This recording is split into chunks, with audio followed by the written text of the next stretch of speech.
S, good evening to all of you. So ಇವತ್ತಿನ ಚರ್ಚೆಗಿಂತ ಮುಂಚಿತವಾಗಿ ಒಂದು ಸೂಚನೆ ಇದೆ, ನಿಮಗೆ ಪ್ರಕಟಣೆ ಇದೆ. ಸಂತೋಷ್ ಲಾಡ್ ಫೌಂಡೇಶನ್ ಮತ್ತು ಧುರೀನ ಇ ಲರ್ನಿಂಗ್ ಪ್ಲ್ಯಾಟ್ಫಾರ್ಮ್ ವತಿಯಿಂದ SSLC ಮತ್ತು ಸೆಕೆಂಡ್ PUC ವಿದ್ಯಾರ್ಥಿಗಳಿಗಾಗಿ ಉಚಿತವಾಗಿ ಫ್ರೀಯಾಗಿ ಆನ್ಲೈನ್ನಲ್ಲಿ ಕ್ವಶನ್ ಪೇಪರ್ ಸಾಲ್ವಿಂಗ್ ಮಾಡುವಂಥ ಒಂದು ಯೋಜನೆಯನ್ನು ಯೋಜಿಸಲಾಗಿದೆ. ಈ ತಿಂಗಳು 10ನೇ ತಾರೀಕಿಂದ ಅಂದರೆ ಮಾರ್ಚ್ 10ರಿಂದ ಈ ತರಗತಿಗಳು ಆರಂಭ ಆಗುತ್ತೆ. ಅದಕ್ಕೋಸ್ಕರವಾಗಿ ನೀವು ಈ ಸಂತೋಷ್ ಲಾಡ್ ಫೌಂಡೇಶನ್ನ ಆ್ಯಪಿಗೆ ಹೋಗಿ ಅದನ್ನು ಡೌನ್ಲೋಡ್ ಮಾಡಿಕೊಂಡ್ರೆ SSLC ಮತ್ತು ಸೆಕೆಂಡ್ PUC ವಿದ್ಯಾರ್ಥಿಗಳು ಕ್ವಶನ್ ಪೇಪರನ್ನು ಫ್ರೀಯಾಗಿ ಸಾಲ್ವ್ ಮಾಡಲಿಕ್ಕೆ ಅಲ್ಲಿ ಅವಕಾಶ ಇದೆ. SSLCಯಲ್ಲಿ ಸಬ್ಜೆಕ್ಟ್ಸ್ ಬಂದು ಮ್ಯಾಥ್ಸು, ಸೈನ್ಸು, ಸೋಷಲ್ ಸೈನ್ಸು ಇರುತ್ತೆ. ಮತ್ತು ಸೆಕೆಂಡ್ PUCಯಲ್ಲಿ ಸೈನ್ಸ್ ಸ್ಟ್ರೀಮಲ್ಲಿ PCMB ಇದೆ. ಕಾಮರ್ಸಲ್ಲಿ ಅಕೌಂಟ್ಸು, ಸ್ಟ್ಯಾಟಿಸ್ಟಿಕ್ಸ್, ಎಕನಾಮಿಕ್ಸ್ ಇದೆ. ಆರ್ಟ್ಸ್ ವಿದ್ಯಾರ್ಥಿಗಳಿಗೆ ಎಕನಾಮಿಕ್ಸ್, ಪೊಲಿಟಿಕಲ್ ಸೈನ್ಸ್, ಹಿಸ್ಟ್ರಿ ಮತ್ತು ಜಾಗ್ರಫಿ ಇದೆ. ಸೊ ಇವಿಷ್ಟು ಫ್ರೀಯಾಗಿ ಕ್ವಶನ್ ಪೇಪರ್ ಸಾಲ್ವನ್ನು ಆನ್ಲೈನ್ನಲ್ಲಿ ನೀವು ಮಾಡಿಕೊಳ್ಬೇಕು. ಇದರ ಒಂದು ಪ್ರಯೋಜನವನ್ನು ಎಲ್ಲ SSLC ಮತ್ತು ಸೆಕೆಂಡ್ PUC ವಿದ್ಯಾರ್ಥಿಗಳು ಪಡ್ಕೊಳ್ಬೇಕು ಮತ್ತು ಇದನ್ನು ಆ್ಯಪನ್ನು ನೀವು ಡೌನ್ಲೋಡ್ ಮಾಡ್ಕೋಬೇಕು ಅಂತ ನಿಮಗೆ ಗಮನಕ್ಕೆ ತರಲಾಗಿದೆ. ಮಾರ್ಚ್ 10ರಿಂದ ಇದು ಆರಂಭ ಆಗುತ್ತೆ. Thank you. ಸೊ ಈಗ ನಮ್ಮ ಚರ್ಚೆಯನ್ನು ನಾವು ಆರಂಭಿಸಬೇಕು. ರೈಟಿಂಗ್ ಸ್ಲೈಡ್ ಕೂಡ. So today's discussion is the viceroy lord Lytton. ಇಲ್ಲಿವರೆಗೆ ನಾವು ಹಿಂದೆ ಆದಂಥ ಬೆಳವಣಿಗೆಗಳ ಬಗ್ಗೆ ನೋಡಿದ್ವಿ, ಬ್ರಿಟಿಷರ ಆಡಳಿತದಲ್ಲಿ ಏನೇನಾಯಿತು ಅಂತ. ಸೊ ಈಗ ವೈಸ್ರಾಯ್ಗಳ ಆಡಳಿತ ಆರಂಭ ಆಗುತ್ತೆ. ಆ ವೈಸ್ರಾಯ್ಗಳಲ್ಲಿ ಮೊದಲನೇ ವ್ಯಕ್ತಿ, ಚರ್ಚೆಗೆ ನಾವು ತೆಗೆದುಕೊಳ್ಬೇಕಾದಂಥ ಮೊದಲನೇ ವ್ಯಕ್ತಿ ಯಾರು ಅಂತಂದರೆ ಲಾರ್ಡ್ ಲಿಟ್ಟನ್ ಅಂತ ಹೇಳ್ತೀವಿ. ಸೊ ಇವನನ್ನೇ ಆರಂಭದಲ್ಲಿ ಯಾಕೆ ತೆಗೆದುಕೊಂಡ್ವಿ ಅಂತ ಹೇಳಿದರೆ, Lord Lytton is a bad model of viceroy. 1876ಇಂದ 1880 ಇದು ಅವನ ಅಧಿಕಾರಾವಧಿ. ಸೊ ಇವನನ್ನು ಬ್ಯಾಡ್ ಮಾಡೆಲ್ ಆಫ್ ಅಡ್ಮಿನಿಸ್ಟ್ರೇಷನ್ಗೆ ತೆಗೆದುಕೊಳ್ತೀವಿ. Not a good model. ಇವನ ಆಡಳಿತದಲ್ಲಿ ಭಾರತೀಯರಿಗೆ ಒಳ್ಳೆಯದೇನೂ ಆಗಲಿಲ್ಲ, ಎಲ್ಲ ಭಾರತೀಯರಿಗೆ ವಿರುದ್ಧವಾದದ್ದನ್ನೇ ಅವನು ನಮ್ಮ ದೇಶಕ್ಕೆ ಮಾಡ್ತಾನೆ. ಸೊ ಆ್ಯಂಟಿ ಇಂಡಿಯನ್ ಇನ್ ಅಪ್ರೋಚ್ ಅಂತ ಹೇಳ್ತೀವಿ. ಭಾರತ ವಿರೋಧಿಯಾದಂಥ ಆಡಳಿತವನ್ನು ಲಾರ್ಡ್ ಲಿಟ್ಟನ್ ಈ ದೇಶಕ್ಕೆ ಕೊಡ್ತಾನೆ. ಸೊ ಅವನು ನಮ್ಮ ದೇಶದಲ್ಲಿ ಇದ್ದಿದ್ದು ಕೇವಲ 4 ವರ್ಷ, 1876ಇಂದ 1880ವರೆಗೆ. ಬಟ್ ಈ 4 ವರ್ಷದಲ್ಲಿ ಸಾಕಷ್ಟು ತೊಂದರೆಗಳನ್ನು, ಭಾರತಕ್ಕೆ ಅಪಾಯವಾಗುವಂಥ ನೀತಿಗಳನ್ನು ಅವನು ಆಡಳಿತದಲ್ಲಿ ಮಾಡ್ತಾ ಬರ್ತಾನೆ. ಸೊ ಅವನು ಏನೇನು ಮಾಡಿದ ಅನ್ನೋದನ್ನು ನಾವೀಗ ಒಂದೊಂದಾಗಿ ನೋಡಬೇಕು. ನಿಮ್ಮ ಸ್ಲೈಡಲ್ಲಿ ಫಸ್ಟ್ ಪಾಯಿಂಟ್ ಬರ್ತಾ ಇದೆ, ಇಂಪೀರಿಯಲ್ ದರ್ಬಾರ್. ಫಸ್ಟ್ ಅವನ ಕಾಲದ ಘಟನೆ ಅಂದರೆ ಇಂಪೀರಿಯಲ್ ದರ್ಬಾರ್. ಸೊ ಈಗ ಅದರ ಮುಂದಿನ ಪೇಜಿಗೆ ಹೋಗಿ, ಸಿಂಗಲ್ ಪೇಜಿಗೆ ಹೋಗಿ. ಎಸ್, ಇಂಪೀರಿಯಲ್ ದರ್ಬಾರ್ ಈ ಘಟನೆ ನಡೆದಿದ್ದು 1877ರಲ್ಲಿ ಬಂಗಾಳದಲ್ಲಿ ನಡೆಯುತ್ತೆ. ಬಂಗಾಳದಲ್ಲಿ ಈ ಒಂದು ಸಮಾರಂಭ ನಡೆಯುತ್ತೆ. ಸೊ ಇಲ್ಲಿ ಘಟನೆ ಏನು ಅಂತ ಅದರ ವಿವರ ನಿಮಗೆ ಕೊಡೋದಾದರೆ, ಬ್ರಿಟಿಷ್ ಪಾರ್ಲಿಮೆಂಟು ತಮ್ಮ ದೇಶದ ರಾಣಿಗೆ ಒಂದು ಬಿರುದನ್ನು ದಯಪಾಲನೆ ಮಾಡಿತ್ತು. ಅದನ್ನು ಎಂಪ್ರೆಸ್ ಆಫ್ ಇಂಡಿಯಾ ಅಂತ ಕರೀತಾರೆ. ಅಂದರೆ ಭಾರತದ ರಾಣಿ. ಎಂಪ್ರೆಸ್ ಅಂದರೆ ಮಹಾರಾಣಿ ಅಂತ. ಎಂಪ್ರೆಸ್ ಆಫ್ ಇಂಡಿಯಾ ಅನ್ನುವಂಥ ಬಿರುದನ್ನು, ಟೈಟಲನ್ನು ಯಾರಿಗೆ ಕೊಟ್ಟಿದ್ದರು ಅಂದರೆ ಆ ದೇಶದ ಮಹಾರಾಣಿಗೆ ಕೊಟ್ಟಿದ್ದರು. Queen of England. Queen of England. So ಇಂಗ್ಲೆಂಡಿನ ರಾಣಿಗೆ ಈ ಬಿರುದನ್ನು ಕೊಡಲಾಗಿತ್ತು. ಸೊ ಬಿರುದನ್ನು ಕೊಟ್ಟವರು ಯಾರು ಅಂತ ಹೇಳಿದರೆ ಆ ದೇಶದ ಪಾರ್ಲಿಮೆಂಟು, ಇಂಗ್ಲೆಂಡಿನ ಪಾರ್ಲಿಮೆಂಟು. ಎಂಪ್ರೆಸ್ ಆಫ್ ಇಂಡಿಯಾ, ಭಾರತದ ಸಾಮ್ರಾಜ್ಞಿ ಅಂತ ಬಿರುದು ಕೊಟ್ಟಿದ್ರು. ಬಿರುದು ಮಹಾರಾಣಿಗೆ ಕೊಟ್ಟಿದ್ರೆ ಲಾರ್ಡ್ ಲಿಟ್ಟನ್ ಏನು ಮಾಡ್ತಾನೆ ಅಂದರೆ, ನಮ್ಮ ದೇಶದಲ್ಲಿ ಒಂದು ಅದ್ಧೂರಿ ಸಮಾರಂಭವನ್ನು ಏರ್ಪಡಿಸ್ತಾನೆ. ಇದನ್ನು ಸೆಲೆಬ್ರೇಟ್ ಮಾಡಲಿಕ್ಕಾಗಿ ಅದ್ಧೂರಿಯಾದಂತಹ ಒಂದು ಸಮಾರಂಭ ಕಾರ್ಯಕ್ರಮವನ್ನು ಅವನು ಏರ್ಪಡಿಸ್ತಾನೆ ಭಾರತದಲ್ಲಿ. ಅವನು ಆರ್ಗನೈಸ್ ಮಾಡೋದು ಇಂಡಿಯಾದಲ್ಲಿ. ಆದರೆ ಆ ಸಮಯದಲ್ಲಿ ನಮ್ಮ ದೇಶದ ಪರಿಸ್ಥಿತಿ ಏನಿತ್ತು ಅಂತ ಹೇಳಿದರೆ, 1877ರಲ್ಲಿ ಭೀಕರವಾದ ಬರಗಾಲ ಇತ್ತು. ಬಹುಶಃ ನಮ್ಮ ದೇಶದಲ್ಲೇ ನಾವು ನೋಡದೇ ಇರತಕ್ಕಂತಹ ಅತ್ಯಂತ ಕೆಟ್ಟದಾದಂಥ ಬರಗಾಲ. ಅದನ್ನು ಬಂಗಾಳದ ಬರಗಾಲ ಅಂತ ಕೂಡ ಕರೀತಾರೆ. The great famine of Bengal ಅಂತ ಹೇಳ್ತಾರೆ. ಒಂದು ಅಂದಾಜಿನ ಪ್ರಕಾರ 1.5 lakh ಪೀಪಲ್ ಹ್ಯಾಡ್ ಡೈಡ್. ಜನರು ಸಾವಿಗೆ ಈಡಾಗಿದ್ದರು. ಅಂದರೆ ನೀವು ಯೋಚನೆ ಮಾಡಿರಿ, ಬರಗಾಲ ಎಷ್ಟು ಗಂಭೀರವಾಗಿತ್ತು ಅನ್ನೋದನ್ನು ನೀವು ಇದರ ಮೇಲಿಂದ ತಿಳ್ಕೊಳ್ಬೋದು. 1.5 ಲಕ್ಷ ಜನ ಆಹಾರ ಇಲ್ಲದೆ, ಕುಡಿಯುವ ನೀರಿಲ್ಲದೇ ಸತ್ತು ಹೋಗಿದ್ರು. The great famine of Bengal ಅಂತ ಕರೀತಾರೆ. ಬಹುಶಃ ನಮ್ಮ ದೇಶದಲ್ಲಿ ಇದಕ್ಕಿಂತ ಕೆಟ್ಟ ಬರಗಾಲ ನಾವು ನೋಡಿಲ್ಲ ಇಲ್ಲಿವರೆಗೆ. ಅಂಥ ಒಂದು ಭೀಕರ ಬರಗಾಲ ಬಂಗಾಳದಲ್ಲಿದ್ದಾಗ ಲಾರ್ಡ್ ಲಿಟ್ಟನ್ ಏನು ಮಾಡ್ತಾನೆ, ಜನರ ಕಷ್ಟಕ್ಕೆ ಸ್ಪಂದಿಸುವುದರ ಬದಲಾಗಿ ಒಂದು ಮೋಜಿನ ಸಮಾರಂಭವನ್ನು ಏರ್ಪಡಿಸ್ತಾನೆ. ಅದಕ್ಕೆ ಇಂಪೀರಿಯಲ್ ದರ್ಬಾರ್ ಅಂತಾರೆ. ದರ್ಬಾರ್ ಅಂದರೆ ಅದು ಕಾರ್ಯಕ್ರಮ, ಇಂಪೀರಿಯಲ್ ಅಂದರೆ ತಮ್ಮ ಸಾಮ್ರಾಜ್ಯಕ್ಕೆ ಸಂಬಂಧಪಟ್ಟಿದ್ದು ಅಂತ. ಈ ಕಾರ್ಯಕ್ರಮವನ್ನು ಆರ್ಗನೈಸ್ ಮಾಡಿ ಆಗಿನ ಕಾಲದಲ್ಲಿ 1 ಲಕ್ಷ ರೂಪಾಯಿ ದುಂದು ವೆಚ್ಚವನ್ನು ಮಾಡ್ತಾನೆ ಈ ಕಾರ್ಯಕ್ರಮಕ್ಕಾಗಿ. ಹಿ ವೇಸ್ಟೆಡ್ ಟ್ಯಾಕ್ಸ್ ಪೇಯರ್ಸ್ ಮನಿ ಅಂತ ಹೇಳ್ತೀವಿ. ದುಂದು ವೆಚ್ಚ ಮಾಡ್ತಾನೆ, ಅಂದರೆ ಸಮಾರಂಭ ಭಾಳ ಗ್ರ್ಯಾಂಡಾಗಿ ಮಾಡುವುದಕ್ಕಾಗಿ 1 ಲಕ್ಷ ರೂಪಾಯಿ ಹಣವನ್ನು ವೇಸ್ಟ್ ಮಾಡಿ ಅಥವಾ ಅದನ್ನು ದುಂದು ವೆಚ್ಚ ಮಾಡಿ ಸಮಾರಂಭ ಮಾಡಿ ತಾನೇ ಸ್ವತಃ ಸಮಾರಂಭದಲ್ಲಿ ಪಾಲ್ಗೊಳ್ತಾನೆ. ಬಹುಶಃ ಅವನ ಒಂದು ಸಮಾರಂಭ ಹೇಗಿತ್ತು ಅಂದರೆ, ಆ ಸಮಾರಂಭ ನೋಡಿದವರು ಇವನಿಗೆ ಯಾರೋ ಬಿರುದು ಕೊಟ್ಟಿದ್ದಾರೆ, ಟೈಟಲ್ ಕೊಟ್ಟಿದ್ದಾರೆ ಅನ್ನುವ ಮಟ್ಟಕ್ಕೆ ಅವನು ಅದನ್ನು ಮಾಡ್ತಾನೆ. ಆದರೆ ಜನಗಳು ದೇಶದಲ್ಲಿ ಬರಗಾಲದಿಂದ ಸಾವಿಗೀಡಾಗಿರ್ತಾರೆ. ಜಾನುವಾರುಗಳು, ದನಕರುಗಳು ಸಾಯ್ತವೆ, ಕುಡಿಲಿಕ್ಕೆ ನೀರಿಲ್ಲಲ್ಲ, ಆಹಾರ ಇರಲ್ಲ. Very bad situation in India ಅಂತ ಹೇಳ್ತೀವಿ. ಅದನ್ನು ನೋಡಿಯೂ ಕೂಡ ಜನರ ಕಷ್ಟಕ್ಕೆ ಅವನು ಸ್ಪಂದಿಸಲಿಲ್ಲ. ಹಾಗಾಗಿ ಇವನಿಗೆ ಇತಿಹಾಸಕಾರರು ಏನು ಬಿರುದು ಕೊಟ್ಟಿದ್ದಾರೆ ಅಂದರೆ ನೀರೋ ಆಫ್ ಇಂಡಿಯಾ ಅಂತ ಇವನನ್ನು ಮೂದಲಿಸ್ತೀವಿ ನಾವು. ಅವನಿಗೆ ಒಂದು ಟೀಕೆಯನ್ನು ಮಾಡ್ತೀವಿ. ಭಾರತದ ನೀರೋ ಅನ್ನುವ ಬಿರುದು ಇವನಿಗೆ ಕೊಟ್ಟಿದ್ದಾರೆ. ನೀರೋ ಆಫ್ ಇಂಡಿಯಾ ಅಂತ ಯಾಕೆ ಕರೆದ್ರು ಅಂದರೆ, ಹಿಂದೆ ರೋಮ್ ಸಾಮ್ರಾಜ್ಯದಲ್ಲಿ ಒಬ್ಬ ಚಕ್ರವರ್ತಿ ಇದ್ದ, ಅವನ ಹೆಸರು ನೀರೋ ಅಂತ. ಅವನಿಗೇನೊಂದು ಕೆಟ್ಟ ಹವ್ಯಾಸ ಇತ್ತು ಅಂದರೆ, ಜನಗಳು ಕಷ್ಟದಲ್ಲಿದ್ದಾಗ ಅವನು ಸಂಗೀತ ಬರೆಸ್ತಾ ಇದ್ದ. ಮ್ಯೂಸಿಕ್ ಅಂದರೆ ಅವನಿಗೆ ಭಾಳ ಇಷ್ಟ. ಒಂದು ಸಾರಿ ರೋಮ್ ನಗರದಲ್ಲಿ ಬೆಂಕಿ ಬಿದ್ದಿತ್ತು. ರೋಮ್ ನಗರದಲ್ಲಿ ಬೆಂಕಿ ಬಿದ್ದು ಜನ ಎಲ್ಲ ಬೆಂಕಿಯಿಂದ ತಪ್ಪಿಸ್ಕೊಳ್ಳೋದಕ್ಕೆ ಓಡಾಡ್ತಾ ಇರಬೇಕಾದಾಗ ಈ ಮಹಾಶಯ ನೀರೋ ಅನ್ನುವ ಚಕ್ರವರ್ತಿ ತನ್ನ ಅರಮನೆಯ ಮೇಲ್ಮಾಳಿಗೆಯಲ್ಲಿ ಪಿಟೀಲು ಬಾರಿಸ್ಕೊಂಡು ಮ್ಯೂಸಿಕ್ ಸಮಾರಂಭವನ್ನು ಏರಿಸ್ಕೊಂಡು ಎಂಜಾಯ್ ಮಾಡ್ತಿರ್ತಾರೆ. ಇವತ್ತಿಗೂ ಇಂಗ್ಲೀಷಲ್ಲಿ ಒಂದು ಗಾದೆ ಮಾತಿದೆ, when Rome was burning Nero was fiddling ಅಂತ ಹೇಳ್ತಾರೆ ಇಂಗ್ಲೀಷಲ್ಲಿ. ಅಂದರೆ ರೋಮ್ ನಗರ ಹತ್ತಿ ಉರಿಬೇಕಾದಾಗ ನೀರೋ ಚಕ್ರವರ್ತಿ ಪಿಟೀಲು ಬಾರಿಸ್ತಿದ್ದ ಅಂತ. ಹಾಗಾಗಿ ನಮ್ಮ ದೇಶದಲ್ಲಿ ಜನರು ಬರಗಾಲದಿಂದ ಸಾಯ್ತಾ ಇದ್ದರೆ ಲಾರ್ಡ್ ಲಿಟ್ಟನ್ ಜನರ ಕಷ್ಟಕ್ಕೆ ಸ್ಪಂದಿಸದೆ ಒಂದು ಮೋಜಿನ ಕಾರ್ಯಕ್ರಮ ಏರ್ಪಡಿಸಿ ಜನರ ದುಡ್ಡನ್ನು, ಕಷ್ಟಪಟ್ಟು ತೆರಿಗೆ ಕಟ್ಟಿದಂಥ ದುಡ್ಡನ್ನು ವೇಸ್ಟ್ ಮಾಡಿದ್ರಿಂದ ನಾವು ಇವನಿಗೆ ಭಾರತದ ನೀರು ಅಂತ ಕರಿತೀವಿ. ಇನ್ನೂ ಕೆಲವರು ಇತಿಹಾಸಕಾರರು ಇವನನ್ನು ಏನಂತ ಕರೀತಾರೆ, ಹಾರ್ಟ್ಲೆಸ್ ವೈಸ್ರಾಯ್ ಅಂತ ಕರೀತಾರೆ. ಹೃದಯವಿಲ್ಲದ ವೈಸ್ರಾಯ್, ಹಾರ್ಟ್ಲೆಸ್ ವೈಸ್ರಾಯ್ ಅಂತ ಹೇಳ್ತೀವಿ. ಅವನಿಗೆ ದಯೆ ಇಲ್ಲ, ನಿರ್ದಯನಾದ ವೈಸ್ರಾಯ್. ಇವನಿಗೆ ದಯೆ ಅನ್ನೋದೇ ಇಲ್ಲ, ಮಾನವೀಯತೆ ಅನ್ನೋದೇ ಇಲ್ಲ, ಅತ್ಯಂತ ಕ್ರೂರಿಯಾದಂಥ ಒಬ್ಬ ವೈಸ್ರಾಯ್ ಆಗಿದ್ದ ಅನ್ನುವ ಬಿರುದು ಇವನಿಗೆ ಬರುತ್ತೆ. ಸೊ ಇದು ಇವನ ಕಾಲದ ಮೊದಲ ಕೆಟ್ಟ ಘಟನೆ. ಅಂದರೆ ಅವನು ಬಂದ ಮಾರನೇ ವರ್ಷವೇ ನಡೆದಂಥ ಒಂದು ದುರ್ಘಟನೆ ಅಂದರೆ ಈ ಇಂಪೀರಿಯಲ್ ದರ್ಬಾರ್ ಅನ್ನುವ ಕಾರ್ಯಕ್ರಮ. ಸೊ ಇದು ಅವನ ಕಾಲದ ಮೊದಲ ಘಟನೆ, ಇಂಪೀರಿಯಲ್ ದರ್ಬಾರ್. ಸೊ ಈಗ ನೆಕ್ಸ್ಟು ಅವನ ಕಾಲದ ಎರಡನೇ ಘಟನೆಯನ್ನು ನಿಮ್ಗೆ ಹೇಳ್ತೇನೆ. ಅದು ಮುಂದಿನ ನೆಕ್ಸ್ಟ್ ಸ್ಲೈಡಲ್ಲಿ ಬರುತ್ತೆ. Vernacular press act.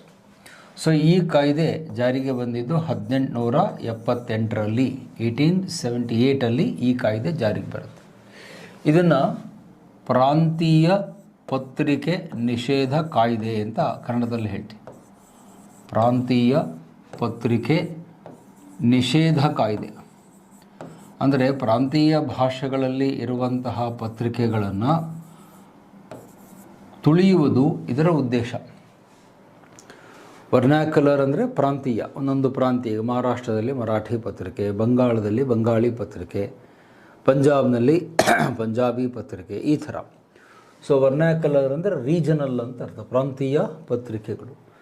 ಸೊ ಈ ಕಾಯ್ದೆಯನ್ನು ಅವನು ಯಾಕೆ ಜಾರಿಗೆ ತಂದ ಅಂತ ಹೇಳಿದರೆ, ಅವನ ಕಾಲದಲ್ಲಿ ಸಾಕಷ್ಟು ಪ್ರಾಂತೀಯ ಪತ್ರಿಕೆಗಳು ಸ್ಟಾರ್ಟ್ ಆಗ್ತಾ ಇದ್ವು. ಉದಾಹರಣೆಗೆ ಬಂಗಾಳದಲ್ಲಿ ಬಂಗಾ ಬಂಧು ಅಂತಿತ್ತು, ಬಂಗಾ ದರ್ಶನ್ ಅಂತಿತ್ತು, ಬಂಗಾ ದೂತ್ ಅಂತಿತ್ತು, ಅಮೃತ್ ಬಜಾರ್ ಅಂತಿತ್ತು, ಬೆಂಗಾಲಿ ಅನ್ನುವ ಪತ್ರಿಕೆ ಇತ್ತು. ಇನ್ನೂ ಅನೇಕ ಪತ್ರಿಕೆಗಳು ಬಂಗಾಳದಲ್ಲಿ ಹುಟ್ಟಿಕೊಂಡಿದ್ದು. ಹಾಗೆ ನಮ್ಮ ಮಹಾರಾಷ್ಟ್ರಕ್ಕೆ ಬಂದರೆ ಕೇಸರಿ ಮತ್ತು ಮರಾಠ ಅನ್ನುವ ಪತ್ರಿಕೆಗಳು ಮಹಾರಾಷ್ಟ್ರದಲ್ಲಿ ಆರಂಭವಾಗಿದ್ದವು. ವಿಶೇಷವಾಗಿ ಕೇಸರಿ ಪತ್ರಿಕೆ ಭಾಳ ಸ್ಟ್ರಾಂಗ್ ಆಗಿತ್ತು ಮರಾಠಿ ಭಾಷೆಯಲ್ಲಿ. ನೀವು ಪಂಜಾಬಿಗೆ ಹೋದರೆ ಪಂಜಾಬ್ನಲ್ಲಿ ಭಾರತ್ ಮಾತಾ ಅನ್ನುವಂಥ ಪತ್ರಿಕೆ ಪಂಜಾಬ್ನಲ್ಲಿ ಬಹಳ ಚೆನ್ನಾಗಿ ಕೆಲಸ ಮಾಡ್ತಾಯಿತ್ತು. ಇನ್ನು ಮತ್ತು ಬೇರೆ ಬೇರೆ ಪ್ರಾಂತ್ಯಗಳಲ್ಲಿ ಅವರವರ ಭಾಷೆಯ ಪತ್ರಿಕೆಗಳು ಬರ್ತಾಯಿದ್ವು. ಸೊ ಇಲ್ಲಿ ಲಿಟ್ಟನ್ನನ ದುರಾಲೋಚನೆ ಏನು ಅಂದರೆ, ಈ ಪತ್ರಿಕೆಗಳನ್ನು ಬೆಳೆಯುವುದಕ್ಕೆ ಬಿಟ್ಟರೆ ನಮ್ಮ ಸಾಮ್ರಾಜ್ಯಕ್ಕೆ ಅಪಾಯ. ಏಕೆಂದರೆ ಪತ್ರಿಕೆಗಳು ಸಾಮ್ರಾಜ್ಯಕ್ಕೆ ಬೆದರಿಕೆಯನ್ನು ಒಡ್ತವೆ ಅನ್ನುವ ಚಿಂತನೆ ಅವನಲ್ಲಿದ್ದದಕ್ಕೆ ನಾವು ಅವನನ್ನು ಏನಂತ ಕರಿತೀವಿ, ಆ್ಯಂಟಿ ಪ್ರೆಸ್ ವೈಸ್ರಾಯ್. ಪತ್ರಿಕೆಯ ಸ್ವಾತಂತ್ರ್ಯದ ವಿರುದ್ಧವಾಗಿದ್ದಂತಹ ವೈಸ್ರಾಯ್ ಅವನು. ಪತ್ರಿಕೆಗಳಿಗೆ ಸ್ವಾತಂತ್ರ್ಯ ಕೊಡಬೇಕು ಅನ್ನೋದು ಅವನ ನಿಲುವಾಗಿರಲಿಲ್ಲ. ಆ್ಯಂಟಿ ಪ್ರೆಸ್ ಅಂದರೆ ಪತ್ರಿಕೆಗಳನ್ನು ತುಳಿಬೇಕು, ಪತ್ರಿಕೆಗಳನ್ನು ದಮನ ಮಾಡಬೇಕು ಅನ್ನೋದು ಅವನ ಉದ್ದೇಶ ಆಗಿತ್ತು. ಅದಕ್ಕಾಗಿ ಅವನು ಏನು ಮಾಡಿದ, ಈ ಕಾಯ್ದೆಯನ್ನು ಜಾರಿಗೆ ತಂದು ಈ ಕಾಯ್ದೆಯಲ್ಲಿ ನಿರ್ಬಂಧಗಳನ್ನು ನಮ್ಮ ಪತ್ರಿಕೆಗಳ ಮೇಲೆ ವಿಧಿಸಿದ. ರೆಸ್ಟ್ರಿಕ್ಷನ್ಸ್ ಅಂತ ಹೇಳ್ತೀವಿ. ಭಾರತೀಯ ಪತ್ರಿಕೆಗಳ ಮೇಲೆ ನಿರ್ಬಂಧಗಳನ್ನು ಅವನು ಹೇರ್ತಾನೆ. ಸೊ ಏನು ನಿರ್ಬಂಧಗಳನ್ನು ಮಾಡಿದ ಅಂದರೆ ಆ ಪಾಯಿಂಟನ್ನು ನೋಟ್ ಮಾಡಿ. ಮೊದಲನೇದ್ದು ಸೆನ್ಸಾರ್ಶಿಪ್. ಬಹುಶಃ ನಮ್ಮ ದೇಶದಲ್ಲಿ ಮೊದಲು ಸೆನ್ಸಾರ್ಶಿಪ್ಪನ್ನು ಜಾರಿಗೆ ತಂದಂಥ ವೈಸ್ರಾಯ್ ಯಾರು ಅಂದರೆ ಲಾರ್ಡ್ ಲಿಟ್ಟನ್ ಅಂತ ಹೇಳ್ತೀವಿ. ಸೆನ್ಸಾರ್ಶಿಪ್ ಅಂದ್ರೇನು, ನೀವೇನು ಬರೀತೀರೋ ಬರೆದದ್ದನ್ನು ನೇರವಾಗಿ ಪಬ್ಲಿಷ್ ಮಾಡುವಂತಿಲ್ಲ. ಪತ್ರಿಕೆಯಲ್ಲಿ ನೀವೇನು ಬರಿತೀರಿ ಅದನ್ನು ನೇರವಾಗಿ ಪ್ರಕಟಣೆ ಮಾಡುವಂತಿಲ್ಲ. ಅದನ್ನು DC ಸಾಹೇಬರಿಗೆ ನೀವು ತೋರಿಸ್ಬೇಕು. ನಿಮ್ಮ ಪತ್ರಿಕೆಯಲ್ಲಿ ಏನು ಬರೆದೀರಿ, ಅದು ಲೇಖನಗಳಿರ್ಬೋದು, ನಿಮ್ಮ ಲೇಖನಗಳಿರ್ಬೋದು ಅಥವಾ ಸಂಪಾದಕೀಯ ಎಡಿಟೋರಿಯಲ್ ಅಂತ ಹೇಳ್ತೀವಿ.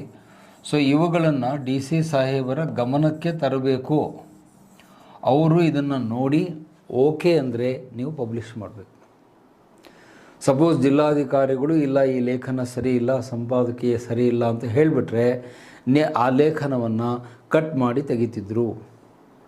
ಅದನ್ನು ಸೆನ್ಸಾರಿಂಗ್ ಅಂತ ಹೇಳ್ತೀವಿ ಇಂಗ್ಲೀಷ್ನಲ್ಲಿ, ಕತ್ತರಿ ಪ್ರಯೋಗ ಅಂತ ಕನ್ನಡದಲ್ಲಿ ಹೇಳ್ತೀವಿ. ಆ ಕತ್ತರಿ ಪ್ರಯೋಗವನ್ನು ಮಾಡಿ ಆ ಲೇಖನ ಸಂಪಾದಕೀಯವನ್ನು ತೆಗೆದು ಹಾಕಿಬಿಡ್ತಿದ್ರು. ಅಂದರೆ ಸಾಮಾನ್ಯವಾಗಿ ಭಾರತೀಯರು ಬ್ರಿಟಿಷರ ವಿರುದ್ಧ ಏನಾದರೂ ಲೇಖನಗಳನ್ನು ಬರೆದ್ರೆ, ಉಗ್ರವಾದ ಟೀಕೆಯನ್ನು ಮಾಡಿದರೆ, ವಿಮರ್ಶೆ ಮಾಡಿದರೆ ಅಂಥ ಲೇಖನಗಳನ್ನು ಪಬ್ಲಿಷ್ ಮಾಡಬೇಡ್ರಿ ಅಂತ ಅದರ ಅರ್ಥ. ಅಂದರೆ ಪತ್ರಿಕಾ ಸ್ವಾತಂತ್ರ್ಯವನ್ನು ಕಸಿದುಕೊಂಡಂಥ ವೈಸ್ರಾಯ್ ಯಾರು ಅಂದರೆ ಲಾರ್ಡ್ ಲಿಟ್ಟನ್ ಅಂತ ನಾವು ಹೇಳ್ತೀವಿ. ಇದು ಮೊದಲನೇ ರೆಸ್ಟ್ರಿಕ್ಷನ್. ಎರಡನೇ ರೆಸ್ಟ್ರಿಕ್ಷನ್ ಏನು ಅಂದರೆ ನಂಬರ್ ಆಫ್ ಕಾಪೀಸ್. ನೀವು ಎಷ್ಟು ಕಾಪಿಗಳನ್ನು ಪ್ರಿಂಟ್ ಮಾಡಬೇಕು ಅನ್ನೋದ್ರ ಮೇಲೆ ನಿರ್ಬಂಧ. ನೋಡಿ ಅವನ ತಲೆ ಹೇಗೆ ಓಡ್ತಾ ಇದೆ ಅಂತ ನೀವು ಅಲ್ಲಿ ಯೋಚನೆ ಮಾಡಬೇಕು. ಅಂದರೆ ನಾನೀಗ ಒಂದು ಪತ್ರಿಕೆಯ ಮಾಲಕ ಅಂತ ತಿಳ್ಕೊಳ್ಳಿ. ನನಗೆ ಎಷ್ಟು ಬೇಕೋ ಅಷ್ಟು ಕಾಪಿಗಳನ್ನು ನಾನು ಪ್ರಿಂಟ್ ಮಾಡ್ತೇನೆ. ಯಾಕಂದ್ರೆ ದುಡ್ಡು ನಂದು, ಬಂಡವಾಳ ನಾನು ಹಾಕಿರ್ತೀನಿ. 1000 ಕಾಪಿನೋ 5000 ನನಗೆ ಎಷ್ಟು ಬೇಕೋ ಅಷ್ಟು ಪ್ರಿಂಟ್ ಮಾಡ್ತೀನಿ. ಆದರೆ ಈ ಕಾಯ್ದೆಯಲ್ಲಿ ಹಾಗಿರಲಿಲ್ಲ. ಎಷ್ಟು ಕಾಪಿಗಳನ್ನು ಪ್ರಿಂಟ್ ಮಾಡಬೇಕು ಅಂತ DC ಸಾಹೇಬರು ಡಿಸೈಡ್ ಮಾಡ್ತಾರೆ. ಜಿಲ್ಲಾಧಿಕಾರಿಗಳು ಹೇಳ್ತಾರೆ ನೀವು ಇಷ್ಟೇ ಕಾಪಿ ಪ್ರಿಂಟ್ ಮಾಡಬೇಕು ಅಂತ. ಅವ್ರು ಎಷ್ಟು ಹೇಳ್ತಾರೆ ಅಷ್ಟೇ ನಾನು ಪ್ರಿಂಟ್ ಮಾಡಬೇಕು. ಅದಕ್ಕಿಂತ ಜಾಸ್ತಿ ಪ್ರಿಂಟ್ ಮಾಡಿದರೆ ನನ್ನ ಮೇಲೆ ಕೇಸ್ ಆಗುತ್ತೆ, ನನ್ನ ಅರೆಸ್ಟ್ ಮಾಡ್ತಾರೆ, ನನ್ನ ಪತ್ರಿಕೆಯನ್ನು ಮುಚ್ಚಿಬಿಡ್ತಾರೆ. ಅಂದರೆ ಇದರ ಹಿಂದಿನ ಉದ್ದೇಶ ಏನು ಅಂತ ನಿಮಗೆ ಅರ್ಥ ಆಗಿರಬೇಕು. ಯಾವ ಪತ್ರಿಕೆ ತುಂಬ ಜನಪ್ರಿಯವಾಗಿತ್ತೋ, ಪಾಪ್ಯುಲರ್ ಆಗಿತ್ತೋ, ಆ ಪತ್ರಿಕೆಯ ಜಾಸ್ತಿ ಕಾಪಿಗಳನ್ನು ಪ್ರಿಂಟ್ ಮಾಡಲಿಕ್ಕೆ ಇವನು ಅವಕಾಶ ಮಾಡಿಕೊಡಲಿಲ್ಲ. ಅದರಿಂದ ಏನಾಗುತ್ತೆ, ಎಲ್ಲ ಜನರ ಕೈಗೆ ಸುದ್ದಿ ಹೋಗಲ್ಲ. ಈಗ 10,000 ಜನ ನಿಮ್ಮ ಪೇಪರ್ ಓದಬೇಕು ಅಂದ್ಕೊಂಡಾಗ ನೀವು ಬರೀ 2,000 ಕಾಪಿ ಪ್ರಿಂಟ್ ಮಾಡಿದರೆ ಇನ್ನು 8,000 ಜನರಿಗೆ ಓದೋಕ್ಕೆ ಕಾಪಿ ಸಿಗಲ್ಲ. That is a purpose. ಈ ದುರುದ್ದೇಶ ಇಟ್ಕೊಂಡು ಅವನು ಈ ನಿರ್ಬಂಧವನ್ನು ಮಾಡ್ತಾನೆ. ಹಾಗೆ ಇಂಟರ್ ಸ್ಟೇಟ್ ಸರ್ಕ್ಯುಲೇಷನನ್ನು ಬ್ಯಾನ್ ಮಾಡ್ತಾನೆ. ಇಂಟರ್ ಸ್ಟೇಟ್ ಅಂದ್ರೇನು, ಒಂದು ಪ್ರಾಂತ್ಯದಿಂದ ಇನ್ನೊಂದು ಪ್ರಾಂತ್ಯಕ್ಕೆ ನೀವು ಪತ್ರಿಕೆಯನ್ನು ಸರ್ಕ್ಯುಲೇಷನ್ ಮಾಡುವಂತಿಲ್ಲ. ಅಂದರೆ ಒಂದು ಎಕ್ಸಾಂಪಲ್ ಕೊಡ್ತೀನಿ, ನಿಮಗೆ ಬೇಗ ಅರ್ಥ ಆಗುತ್ತೆ. ಇಂಟರ್ಸ್ಟೇಟ್ ಸರ್ಕ್ಯುಲೇಷನನ್ನು ಬ್ಯಾನ್ ಮಾಡಿದ. ಅಂದರೆ ಈಗ ನೀವು ಬಂಗಾಳಿ ಪತ್ರಿಕೆ, ಬಂಗಾಳದ ಪತ್ರಿಕೆ ಬಂಗಾಳದಲ್ಲಷ್ಟೇ ಓಡಬೇಕು. ನೀವು ಬಂಗಾಳದ ಪತ್ರಿಕೆ ತಂದು ಮೈಸೂರಿನಲ್ಲಿ ಮಾರಾಟ ಮಾಡೋಂಗಿಲ್ಲ, ಅಥವಾ ಮೈಸೂರಲ್ಲಿರೋ ಪೇಪರ್ ತೊಗೊಂಡೋಗಿ ಮಹಾರಾಷ್ಟ್ರದಲ್ಲಿ ಮಾರಾಟ ಮಾಡೋಂಗಿಲ್ಲ, ಮರಾಠಿ ಪತ್ರಿಕೆ ತೊಗೊಂಡು ಗುಜರಾತ್ನಲ್ಲಿ ಮಾರಾಟ ಮಾಡೋಂಗಿಲ್ಲ. ಆಯಾ ಪ್ರಾಂತ್ಯದ ಪತ್ರಿಕೆಗಳು ಆಯಾ ಪ್ರಾಂತ್ಯದಲ್ಲೇ ಇರಬೇಕು, ಆ ಪ್ರಾಂತ್ಯವನ್ನು ಬಿಟ್ಟು ಇನ್ನೊಂದು ಪ್ರಾಂತ್ಯಕ್ಕೆ ಹೋಗಬಾರ್ದು ಅನ್ನುವ ನಿರ್ಬಂಧವನ್ನು ಮಾಡ್ತಾನೆ. ಇಲ್ಲೂ ಕೂಡ ಅದರ ಉದ್ದೇಶ ಏನು, ಸುದ್ದಿ ಮಾಹಿತಿ ಜನಗಳಿಗೆ ತಲುಪಬಾರ್ದು. ಈಗ ಬಂಗಾಳದಲ್ಲಿ ಏನಾಗುತ್ತೆ ಅನ್ನೋದು ಮರಾಠಿಗರಿಗೆ ಗೊತ್ತಾಗಬಾರ್ದು, ಮಹಾರಾಷ್ಟ್ರದಲ್ಲಿ ಏನಾಗುತ್ತೆ ಅನ್ನೋದು ಪಂಜಾಬಿಗೆ ಗೊತ್ತಾಗಬಾರ್ದು, ಪಂಜಾಬ್ನಲ್ಲಿ ಏನಾಗುತ್ತೆ ಅನ್ನೋದು ಮಡ್ರಾಸಲ್ಲಿರೋರಿಗೆ ಗೊತ್ತಾಗಬಾರ್ದು. ಈ ದುರುದ್ದೇಶ ಇಟ್ಕೊಂಡು ಅವನು ಈ ನಿಯಮ ಮಾಡ್ತಾನೆ. ಇಂಟ್ರಸ್ಟೇಟ್ ಸರ್ಕ್ಯುಲೇಷನ್ ಮಾಡಕೂಡದು ಅನ್ನುವ ಆದೇಶ ಮಾಡ್ತಾನೆ. ಹಾಗೆ ಇದೇ ಒಂದು ಕಾಯ್ದೆಯಲ್ಲಿರುವ ಇನ್ನೊಂದು ಮುಖ್ಯವಾದ ನಿರ್ಬಂಧ ಅಂದರೆ ಈ increased the news print rate, increased the excise duty ಅಂತಾರೆ ಅದಕ್ಕೆ. ಆ್ಯಕ್ಚುಲಿ ಇಂಪೋರ್ಟ್ ಡ್ಯೂಟಿ ಅಂತನ್ರಿ ಅಥವಾ ಎಕ್ಸೈಸ್ ಡ್ಯೂಟಿ ಅನ್ರಿ, ಈಗಿನ ಕಾಲದಲ್ಲಿ ಅದನ್ನು ಇಂಪೋರ್ಟ್ ಡ್ಯೂಟಿ ಅಂತ ಹೇಳ್ತೀವಿ. ಆನ್ ನ್ಯೂಸ್ ಪ್ರಿಂಟ್ ಅಂದರೆ ಆ ಮುದ್ರಣ ಮಾಡುವಂಥ ಕಾಗದ ಏನಿದೆ, ಹಾಳೆ ಏನಿದೆ, ಅದರ ಮೇಲೆ ಇರುವಂತಹ ಸುಂಕವನ್ನು ಹೆಚ್ಚಿಗೆ ಮಾಡ್ತಾನೆ. ಸುಂಕವನ್ನು ಜಾಸ್ತಿ ಮಾಡಿದ, ಇನ್ಕ್ರೀಸ್ ಮಾಡಿದ. ಯಾವುದ್ರ ಮೇಲೆ? News print. ನ್ಯೂಸ್ ಪ್ರಿಂಟ್ ಅಂದರೆ ಪತ್ರಿಕೆಯನ್ನು ಪ್ರಿಂಟ್ ಮಾಡುವಂಥ ಕಾಗದ, ಹಾಳೆ. ಈ ಹಾಳೆ ನಮ್ಮ ದೇಶದಲ್ಲಿ ಆವಾಗ ಉತ್ಪಾದನೆ ಆಗ್ತಿರಲಿಲ್ಲ. ನಾವು ಅದನ್ನು ಇಂಗ್ಲೆಂಡಿಂದ ತರಿಸ್ಕೊಳ್ತಾ ಇದ್ವಿ. ನಮ್ಮ ದೇಶದಲ್ಲಿ ಇನ್ನೂ ಪೇಪರ್ ಮಿಲ್ಲು ಅವೆಲ್ಲ ಇರಲಿಲ್ಲ. ಇನ್ನೂ ನಮ್ಮ ದೇಶ ಈಗ ನಾವು ಬೆಳೆದಿದ್ದೇವೆ, ಅವಾಗೇನು ಇರಲಿಲ್ಲ. ಸೊ ಇವನೇನು ಯೋಚನೆ ಮಾಡಿದ ಅಂದರೆ ಆ ನ್ಯೂಸ್ ಪ್ರಿಂಟ್ ಮೇಲೆ ಇರುವಂತಹ ಡ್ಯೂಟಿ, ಅದಕ್ಕೆ ಇಂಪೋರ್ಟ್ ಡ್ಯೂಟಿ ಅಂತಾರೆ, ಎಕ್ಸೈಸ್ ಡ್ಯೂಟಿ ಅಂತಾರೆ, ಆ ಒಂದು ಸುಂಕವನ್ನು ಜಾಸ್ತಿ ಮಾಡಿಬಿಟ್ರೆ ನಿಮ್ಮ ಖರ್ಚು ಏನಾಗುತ್ತೆ? ಜಾಸ್ತಿ ಆಗುತ್ತೆ. ಪ್ರೊಡಕ್ಷನ್ ಕಾಸ್ಟ್ ಅಂತೀವಿ ನಾವು ಅದಕ್ಕೆ ಕನ್ನಡದಲ್ಲಿ. ಉತ್ಪಾದನಾ ವೆಚ್ಚ. ನಿಮ್ಮ ಉತ್ಪಾದನಾ ವೆಚ್ಚ ಜಾಸ್ತಿ ಆಯಿತು ಅಂದರೆ ನೀವೇನು ಮಾಡಬೇಕು? ಪೇಪರ್ನ ಬೆಲೆಯನ್ನು ಜಾಸ್ತಿ ಮಾಡಬೇಕು, ನ್ಯೂಸ್ ಪೇಪರ್ ಬೆಲೆಯನ್ನು ಜಾಸ್ತಿ ಮಾಡಬೇಕು. ನಿಮಗೆ ಗೊತ್ತಿದೆ, ಆಗಿನ ಕಾಲದಲ್ಲಿ ಜನ ದುಡ್ಡು ಕೊಟ್ಟು ಪತ್ರಿಕೆ ಓದುವವರ ಸಂಖ್ಯೆ ಬಹಳ ಕಡಿಮೆ ಇತ್ತು. ಸೊ ನೀವು ಪೇಪರ್ ಬೆಲೆ ಏರಿಸ್ಬಿಟ್ರೆ ಜನ ಯಾರೂ ನಿಮ್ಮ ಪತ್ರಿಕೆ ಖರೀದಿ ಮಾಡಲ್ಲ. ಖರೀದಿ ಮಾಡಲಿಲ್ಲ ಅಂದರೆ ನೀವಲ್ಲಿ ಏನು ಬರೆದಿದ್ದೀರೋ ಆ ಮಾಹಿತಿ ಜನರನ್ನು ತಲುಪಲ್ಲ. ಅಂದರೆ ಒಂಥರ ಇಂಡೈರೆಕ್ಟ್ಲಿ ನಮ್ಮ ಪತ್ರಿಕೆಗಳನ್ನು ತುಳಿಲಿಕ್ಕೆ ಅವನ ಆಮದು ಸುಂಕವನ್ನು ಜಾಸ್ತಿ ಮಾಡಿದ ಅಂತ. ಸೊ ಈ ಎಲ್ಲ ನಿರ್ಬಂಧಗಳ ಮೂಲಕ ಅವನ ಉದ್ದೇಶ ಏನಾಗಿತ್ತು ಅಂದರೆ ಪತ್ರಿಕಾ ಸ್ವಾತಂತ್ರ್ಯವನ್ನು ಅಪಹರಿಸಬೇಕು. ಪತ್ರಿಕೆಗಳು ಸ್ವತಂತ್ರವಾಗಿ ಕೆಲಸ ಮಾಡಬಾರ್ದು, ಪ್ರಾಂತೀಯ ಪತ್ರಿಕೆಗಳು ಜನರ ಬಳಿಗೆ ರೀಚ್ ಆಗಬಾರ್ದು, ತಲುಪಬಾರ್ದು ಅನ್ನುವ ದುರುದ್ದೇಶ ಇಟ್ಕೊಂಡು ಅವನು ಈ ಕಾಯ್ದೆಯನ್ನು ಮಾಡ್ತಾನೆ. ಹಾಗಾಗಿ ಲಾರ್ಡ್ ಲಿಟ್ಟನ್ಗೆ ಏನು ಇನ್ನೊಂದು ಬಿರುದು ಕೊಟ್ಟಿದ್ದೇವೆ ಅಂದರೆ he is the hijacker of the freedom of press ಅಂತೀವಿ. ಪತ್ರಿಕಾ ಸ್ವಾತಂತ್ರ್ಯದ ಅಪಹರಣಕಾರ ಯಾರು ಅಂದರೆ ಲಾರ್ಡ್ ಲಿಟ್ಟನ್ ಅಂತ ಹೇಳ್ತೀವಿ. ಅಲ್ಲೊಂದು ಇಂಟ್ರೆಸ್ಟಿಂಗ್ ಪಾಯಿಂಟ್ ನಿಮಗೆ ಹೇಳಲೇಬೇಕು ನಾನು. ಈ ನಿರ್ಬಂಧಗಳೇನಿವೆ ಇದು ಕೇವಲ ಪ್ರಾಂತೀಯ ಪತ್ರಿಕೆಗಳಿಗೆ ಮಾತ್ರ ಅನ್ವಯ ಆಗ್ತಿತ್ತೆ ಹೊರತು not for English paper. English ಪತ್ರಿಕೆಗಳಿಗೆ ಈ ಕಾಯ್ದೆ ಅಪ್ಲೈ ಆಗ್ತಿರಲಿಲ್ಲ. ನೀವು ಇಂಗ್ಲೀಷ್ನಲ್ಲಿ ಯಾವ ಪೇಪರ್ ಆದರೂ ಮಾಡಿರಿ, ಎಷ್ಟಾದರೂ ಪ್ರಿಂಟ್ ಮಾಡಿರಿ, ಯಾವುದೇ ರೆಸ್ಟ್ರಿಕ್ಷನ್ ಇಲ್ಲ. ಇಂಗ್ಲೀಷ್ ಪತ್ರಿಕೆಗಳಿಗೆ ಈ ಕಾಯ್ದೆ ಅನ್ವಯ ಆಗ್ತಿರಲಿಲ್ಲ. ಹಾಗಾಗಿ ನಮ್ಮ ಕೆಲವು ನಾಯಕರು ಏನು ಮಾಡಿದರು, ಕೊನೆ ಘಳಿಗೆಯಲ್ಲಿ ತಮಿಳು ಪತ್ರಿಕೆಯನ್ನು ಮಾಡಬೇಕು ಅಂದ್ಕೊಂಡವರು ಇಂಗ್ಲೀಷ್ ಪತ್ರಿಕೆಯನ್ನಾಗಿ ಅದನ್ನು ಕನ್ವರ್ಟ್ ಮಾಡ್ತಾರೆ. ಆ ಪತ್ರಿಕೆ ಬೇರೆ ಯಾವುದೂ ಅಲ್ಲ. ಇವತ್ತು ನೀವು ಕಾಂಪಿಟೇಟಿವ್ ಎಕ್ಸಾಮಿಗೆ ಇಂಗ್ಲೀಷ್ ಮೀಡಿಯಮ್ದವರು ಯಾವುದು ಭಾಳ ಇಂಪಾರ್ಟೆಂಟ್ ಪೇಪರು ಅಂತ ಓದ್ತಿರೋ ದ ಹಿಂದೂ ಪೇಪರ್, ಇದು ಸ್ಟಾರ್ಟ್ ಆಗಿದ್ದೆ 1878. ಈ ಪೇಪರ್ ಸ್ಟಾರ್ಟ್ ಆಗಿದ್ದೆ ಇವನ ಕಾಲದಲ್ಲಿ, ಅದು ಕರೆಕ್ಟಾಗಿ ನೆನ್ಪಿಟ್ಕೊಳ್ಳಿ. ಮಡ್ರಾಸಲ್ಲಿ ಸ್ಟಾರ್ಟ್ ಆಗುತ್ತೆ. ಮಡ್ರಾಸಲ್ಲಿ ಹಿಂದೂ ಅನ್ನುವಂಥ ಪತ್ರಿಕೆ ಸ್ಟಾರ್ಟ್ ಆಗುತ್ತೆ. ಕಾರಣ ಏನು ಅಂದರೆ ಇಂಗ್ಲೀಷ್ ಪೇಪರಿಗೆ ಈ ಕಾಯ್ದೆ ಅನ್ವಯ ಆಗಲ್ಲ. ನೀವು ಎಷ್ಟು ಕಾಪೀಸ್ ಆದರೂ ಪ್ರಿಂಟ್ ಮಾಡಿರಿ, ಎಲ್ಲಾದರೂ ಸರ್ಕ್ಯುಲೇಟ್ ಮಾಡಿರಿ, ನಿಮಗೆ ಯಾವುದೇ ಟ್ಯಾಕ್ಸ್ ಇಲ್ಲ, ಪ್ಲಸ್ ಸೆನ್ಸಾರ್ಶಿಪ್ ಇಲ್ಲ. ನೀವು ಇಂಗ್ಲೀಷ್ ಪತ್ರಿಕೆ ಮಾತ್ರ ಅದನ್ನು DC ಅವರು ಸೆನ್ಸಾರ್ ಮಾಡಲ್ಲ.